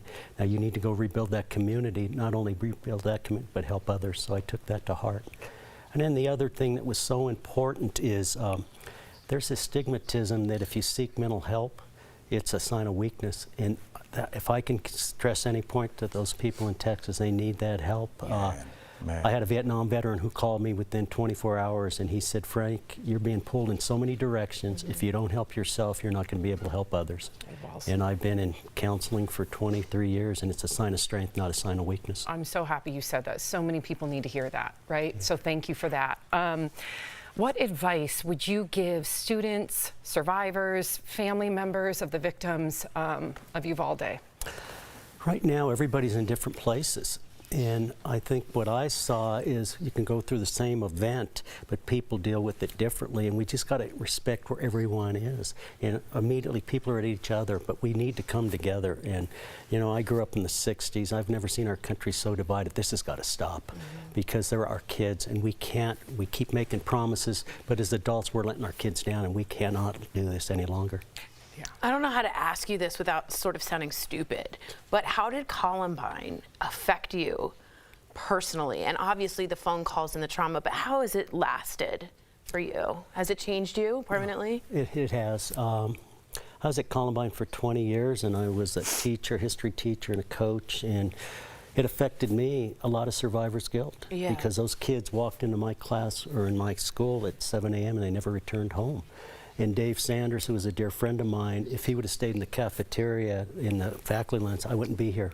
Because as a gunman was coming towards me, they spotted Dave and they stopped momentarily, which gave me time to get with the girls in the cafeteria. So a lot of guilt, a lot of survivor's guilt, but I made a promise. I couldn't go back to my house that night because the FBI was concerned about my safety and welfare, but I made a promise there's nothing I can do to bring back my 13, but I'm going to do everything in my power to speak on their behalf and make sure they didn't die in vain. And wow. So, bravo. You know, we're 23 years past that tragedy, and I think my question to you is the day-to-day. How do you keep yourself from going to a dark place? Is that the therapy, the tools that you were given in therapy working for you every day? Because it's immediate now, but I think you, more than anybody, can speak to the long-term effects of a trauma that there's no precedent for. Right. And I think, you know, I made a comment right after Columbine happened. I just joined a club in which no one wants to be a member. And one of the things is all of a sudden things seem to be going extremely well. And I'll just use Columbine as an example. But we had a mother of one of our one of our kids that were critically injured committed suicide. So we went down this dark side again. And then in February, we had 2 of our kids killed at the Subway shop. And so every time we thought we were seeing some light, darkness would come upon us, and we'd have to come together. And that's the thing, is I tell people, and when I'll meet with the people from Texas, it's a marathon and not a sprint. You're not going to wake up someday and everything's going to be back to normal. But the thing they need to realize is there's so many people out there that want to help them that we could all identify, and we're going to be there for them. It feels like we are in this state of perpetual trauma, and it's just to the degree in which it affects you. It's a spectrum, right? Because just last week on this show, we reported on the mass shooting in Buffalo, and we've reported on so many shootings, both in the moment, you know, the days after. What do you think it's going to take to end what people are really calling an epidemic? Well, what worries me, I never want us to get to the point of people saying, okay, how many this time? This isn't a way of our life. This is not the way it's supposed to be. We're not supposed to bury our kids. I am so blessed my parents are still alive, but if they had to bury me, that would be tough. And I can't imagine what those parents are going through now, you know, in Texas. And we got to just say, we got to come together. And we see this all the time. And what's frustrating, I think back to all the rhetoric that was out there after Parkland, but we fast forward 4 years, we're doing the same darn things. What lessons have been learned? And we need to come down and say, these are our kids, our most precious commodity, and we need to stand up and fight for them. And Sam, I don't want to interrupt, but it's just like, as he was talking, it just hit me. There was also the mass shooting at the Walmart in Texas, and there was a mass shooting at that church in Texas a couple of years, 3 or 4 years ago, we were on stage on the show. So it's just, not only now are we covering mass shootings, we're covering them in just individual states. I mean, when people call it an epidemic, it's the public health definition. crisis. Yeah. I completely agree. You know, you mentioned that, you know, that we need to do more. Yes, we need to actually take action this time. And I pray to God, if we're going to say thoughts and prayers, I pray that for the first time on both sides of the aisle, we unite and we end this public health crisis. In your opinion, as a former principal, what advice could you lend to other principals as far as mental health, and if you see a student that is perhaps not acting, quote unquote, in a healthy way? You know, there were principals a lot smarter than me, but the thing that was so important to me was relationships. And I used to tell our teachers, they don't care how much you know until they know how much you care. And it's about that, and having that one good adult, because they can make all the difference that they can turn to. And if they see a kid's in trouble, let us know. Because if someone knew that this kid, the shooter from Texas, was in trouble, if they would have came forward, they could have got him the help, and we wouldn't be having this discussion today. So it's about those relationships. I'm a strong proponent of school resource officers in the building. And it's not, I think a lot of times it's the way it's portrayed. Well, we're putting a cop, and if you mess up, you're going, that's not it. They were part of our staff. They were a resource for our kids. Many of our kids confided in the police, and it was so important. And I think it's all about those relationships. And people ask me all the time, what are you going to do? And I said, what are we going to do? we got to do this together, and that's the most important thing. A lot of people are writing in and saying they're just so angry. And I think that is a lot of us in the studio all around. What do you do with the anger? Do you have the anger? Do you compartmentalize the anger? And this is just to our audience. And how did you deal with that? Well, I was so angry, and I think I mentioned I couldn't go home that night because the FBI was concerned about the safety and welfare of my family, and I was angry. What I witnessed, just something you're never prepared for. And I was angry, but I had to turn that anger into where I could help. And I'm not an expert, but it's the 5 stages of grief. Yeah. You know, right now there's denial, and then there's going to be anger, and then bargaining, compromise. But it's these tiny steps going there. And I think where people are worried right now is where are we going to be 3 months from now? It's a day-by-day thing. And that's where hopefully when I reach out to them, I can share that, because that helped me greatly. I think so many times you're looking, what's going to be like 6 months from now, 8 months? Let's take, you know, a journey of 1,000 miles starts with a single step. Wow, that's powerful. Frank, your story is, I wish you didn't have to share that story. I wish you didn't experience that story, but I'm grateful that you have at least done the work so you can help others. It's an honor to sit at the table It with is. you, honestly. Well, and all you do means a lot, and just opening this discussion, and it's fantastic. And you know, they're all of our kids. I know. It's all of our kids. When I saw, I'll never forget, there was an event right after Sandy Hook, and I think it was a mayor called me down to a civic center to just offer some hope for the people there, and he wanted me to read the names. Well, they failed to tell me that there was going to be 8x10 glossies of those little kids. Man. And I reached out and started looking down at those kids, and it brought tears. And as I was sitting here waiting to come on, I saw those poor little kids that it's can't ever be. It's not okay. It's not fair. It's not right. No. We should be angry, and we shouldn't put up with this anymore. Thank you again. I appreciate you. We appreciate you. Coming up on DBL, an NBA coach, I'm sure you guys saw this. If you haven't, we're going to show you, because he made an emotional plea for gun control following the tragedy in Texas. Stay tuned. How would you feel if this happened to you today? We can't get numb to this. Closed captioning provided by Daily Blast Live is always focused, always ready, always on cue, always timely. This May, don't miss a day. DBL is all new every day.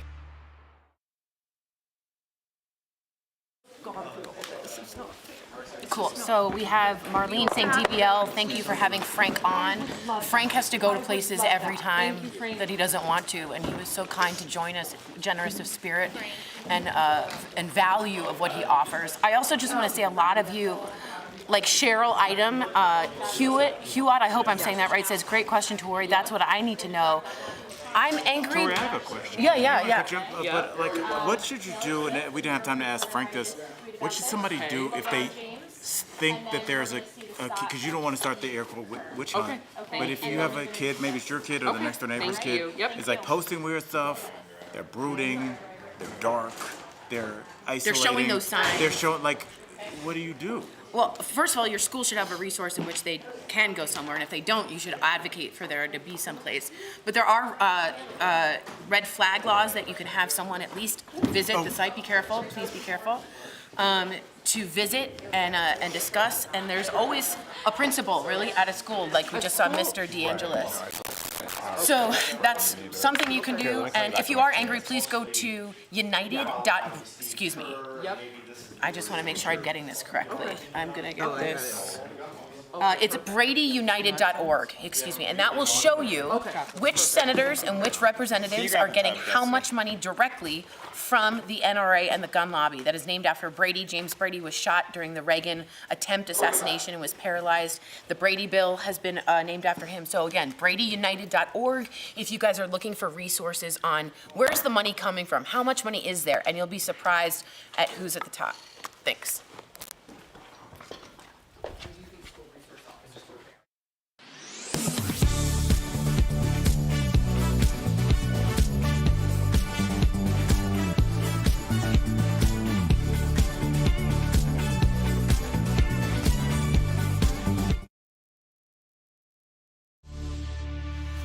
Welcome back. Some notable people are speaking out about the tragedy in Texas. Matthew McConaughey was actually born in Uvalde and describes yesterday's act of violence as an epidemic we can control. He posted a statement saying, quote, "Whichever side of the aisle we may stand on, we all know we can do better. We must do better." Taylor Swift broke her Twitter hiatus, saying, quote, "Filled with rage and grief and so broken by the murders in Uvalde." And LeBron James tweeted, "There simply has to be change. Has to be. Praying to the heavens above to all with kids these days in schools." And a lot of people are talking about NBA coach Steve Kerr of the Golden State Warriors. He expressed his anger at a press conference. Take a listen. Do you realize that 90% of Americans, regardless of political party, want background check, universal background check? 90% of us. We are being held hostage by 50 senators in Washington who refuse to even put it to a vote, despite what we, the American people, want. They won't vote on it because they want to hold on to their own power. It's pathetic. I've had enough. It is pathetic. And you saw his lip quiver. You saw real emotion. He was supposed to talk about basketball in the game, and he said, "I'm not going to talk about basketball." When a handful of miles away, children are dead. Yeah. Yes, and his father is dead because of Yes. gun violence. And this is kind of where we are. You know, as he said that, you know, I don't like to have something prepared when I come in. I like to have all the information and just kind of listen to what's been said. And what he was talking about, you know, 90% of us, I think Americans are starting to understand, especially when we start talking about redistricting and all that, the platitudes we use for that. This is minoritarian rule. We are all being ruled by a few people. And no matter what happens, they give us the little platitudes and thoughts and prayers, but nothing changes because there's a small amount of people that have their hand on the steering wheel and the gear shift of the direction of this country. And that's why people keep going, well, what should we do? And why isn't anybody doing it? Because a lot of those people, let's be quite honest, are being paid. And their kids are protected in schools with security and CIA, so it doesn't affect their family. They keep getting votes. I thought about that, Sam, but a lot of those people understand what it's like to make that phone call and not know if they're returning home after the insurrection. They understand that, and that didn't change. So what does that tell you? Because it's not like we always say that it doesn't affect you, but it did. It did affect you for a minute, right? There was a time where you didn't know if you were going to return back home to your family. And then what happened? We had a lot of talk. Then it became what? Not a fight to make sure that people are safe where they work or safe where they shop or worship. It became a fight to control the narrative. And then everybody collectively just decided that the narrative was more important than actually taking some action. And what do we have now? We have all of this blood that is literally on their hands. Yep. I agree. Because it was what? It's like if something that doesn't affect you, if you have something that affects you more, the power, the money, the notoriety, that was actually greater than that moment, those hours that they didn't know if they were going to go back home. So what does that tell you? Not only that, I'll let you know that Trump's speaking at the NRA. They just announced no guns are allowed in at the NRA because they don't want to get shot. And to me, that says so much to me about how much we are allowing babies to be killed for their right to get money. Lauren Boebert, our own representative, tweeted today. Don't say our. Excuse me, you're right. Yeah. Colorado, you're absolutely right. We can't legislate evil. Then what are you doing? Right. And Tori, then why are you taking a seat? And why are you taking the money? And why are you letting our babies die? Because you're absolutely right. 90% of us want a background check, a federal registry, and red flag laws. Common sense. No one's taking your guns. We're simply calling for what the majority of Americans want, and you ain't doing it. Right. And Tori brought up something I want to say this really quick, Sam, because it's important about the narrative that you mentioned, and then what you said sparked it in me. Keep an eye out for the narrative in terms of like lone gunmen, and when it's kids of color, they're black men, even though they're 18, 17 years old. When they're not, they're teenagers. Watch for lone gunmen, crazy, isolated, because that makes you not have to have the conversation, because they're crazy, Erica. No, you can't control that. In other so countries, watch that language being used. There's crazy. There's mental health crises in other countries, but do they have this epidemic? No. They don't. And when I was driving here today, I passed the Denver Tech Center. And the only reason why I bring that up is because they have dozens of American flags. And it's a beautiful sight to drive by and see all of our American flags. And it feels very prideful to pass those American flags every day on the way to work. When I saw them all at half staff this morning, it reminded me, coming from a military family, I associate half staff with soldiers dying. Our children are the soldiers dying. The war against the right to bear arms, guess who's paying the ultimate price? Our kids. Shame on us. Before we go, we're going to leave you with this poem from activist Amanda Gorman.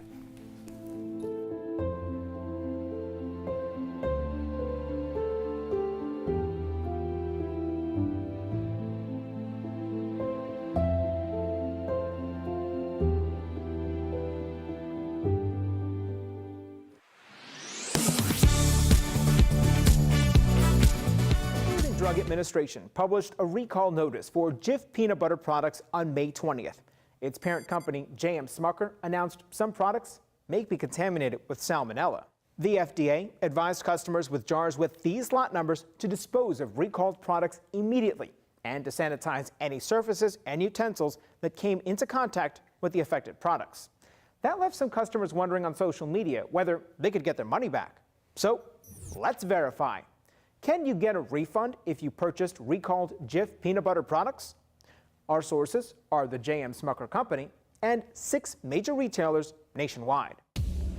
The FDA's recall notice doesn't make any mention of a refund, but a Smucker spokesperson tells Verify customers can get a voucher for a new jar if they fill out an online form. All 6 of our retail sources said they will refund customers who return a recalled item. So, yes, you can get a refund if you purchased recalled Jif peanut butter products. With your Verify, I'm Brandon Lewis. The Office of Personnel Management released new guidance to federal agencies to help them start a more skill-based hiring approach. It focuses more on what candidates can do rather than their education degrees. It's also more inclusive because it can make it easier for people without degrees to show their talents. More companies are hiring this way. According to a March report by LinkedIn, about 40% of employers used skills data to hire people. And companies that use skills data are 60% more likely to find a successful hire. A 2020 executive order from President Trump asked the Office of Personnel Management to help agencies adjust to skills hiring. President Biden is extending that order to the end of this year so all agencies can adopt in time.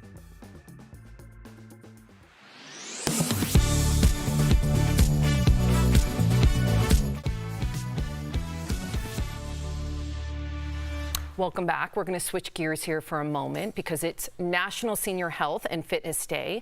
That's today's Focus on Fitness presented by QB. If you're an older adult, now is the perfect time to make moves toward your health and fitness goals. Here are some simple ways to take charge. Start with a health screening. This will help you identify critical areas of improvement and assess your overall health. Next, being fit includes mental health. Introducing brain games like chess and crossword puzzles keeps your brain active and youthful. And a hike is a great way to get exercise. However, rocky trails can be dangerous, so consider increasing your steps with a guided tour at a zoo or a museum. QB is also a great way to get some quick exercise regardless of physical ability or age. Try their under-desk elliptical at home. Call 1-800-556-2089 or visit QB.com to learn more. We'll be right back. Promotional consideration is brought to you by As gas prices remain high, Verify is hearing from you about claims to save money at the pump. Doug sent us an article about the product Eco Plus and wondered, does it work?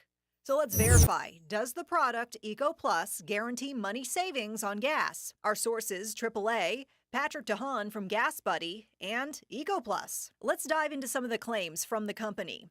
When we visited the company's website earlier this week, it claimed using the device would reduce your fuel consumption up to 55%. In Eco Plus's words, the device remaps your car's electronic control unit to optimize fuel consumption according to your driving habits.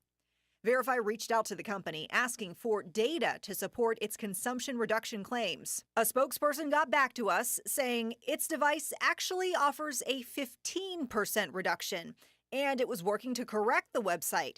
EcoPlus says it didn't have specific data because of limited resources. Since then, EcoPlus's website has changed, and that 55% claim is gone. Still, industry experts are skeptical about devices like this. I'll just say it this way. If your car could be designed to get that better fuel efficiency, it would have, because car manufacturers want to advertise higher fuel efficiency when they can. But a lot of these devices are just gimmicks. AAA saying, quote, "These types of devices are largely untested and claims unverified by third-party testing." DeHaan diving into his own experience working on cars to elaborate. You basically have to hack into the engine computer to get access to it. It's not as easy as it sounds. It's kind of like hacking an iPhone now, right? They're really hard to get into. So we can verify, no. Based on EcoPlus's current information, using the product does not guarantee money savings on gas. Detectives learned that Nikki left her residence on June 5th. She returned early in the morning on June 6th and left again a few hours later. There were no further contacts or sightings of Nikki since that time. Police say a Vancouver teenager missing since this summer has been found dead.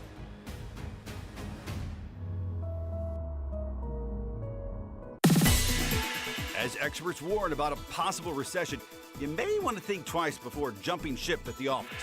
Let's connect the dots. The Great Resignation is still in full swing. Just last month, about 4 million workers left their jobs. But the market in which job seekers are moving in is changing rapidly.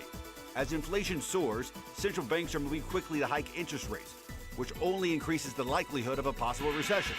Career experts warn people should be cautious about moving job roles. Many experts say companies will typically lay off new employees first, if they become necessary. But for some, the benefits of a new job still outweighs those risks.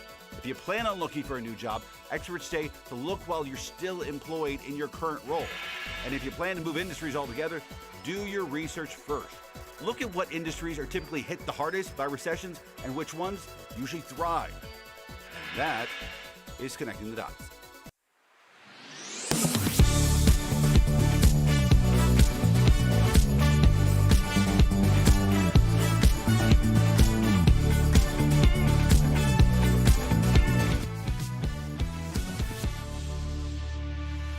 Welcome back. We want to show you a way to help the victims in Texas. There is a GoFundMe. It's verified. It's set up for families of the Texas elementary school shooting. Go to GoFundMe. Search for Texas elementary school shooting. If you're able to donate, all of those funds go directly to the families of the victims. And it's going way up, isn't it? It is, today? yeah. Tori, you have some comments. A lot of you wrote in today, and I want to say thank you so much for writing in and being a part of the conversation. Caroline says, how do these politicians sleep at night? Seriously? And I think that's a fair question to ask. Brandon says, we just don't need more fear. We need more love for one another. And again, this is a only American issue. Solely. Something's wrong here, and we got to fix it. Yeah. Well, we thank you all for joining us today. Texas, you are in our prayers. DBL is new every day. We'll see you tomorrow, same time, same place.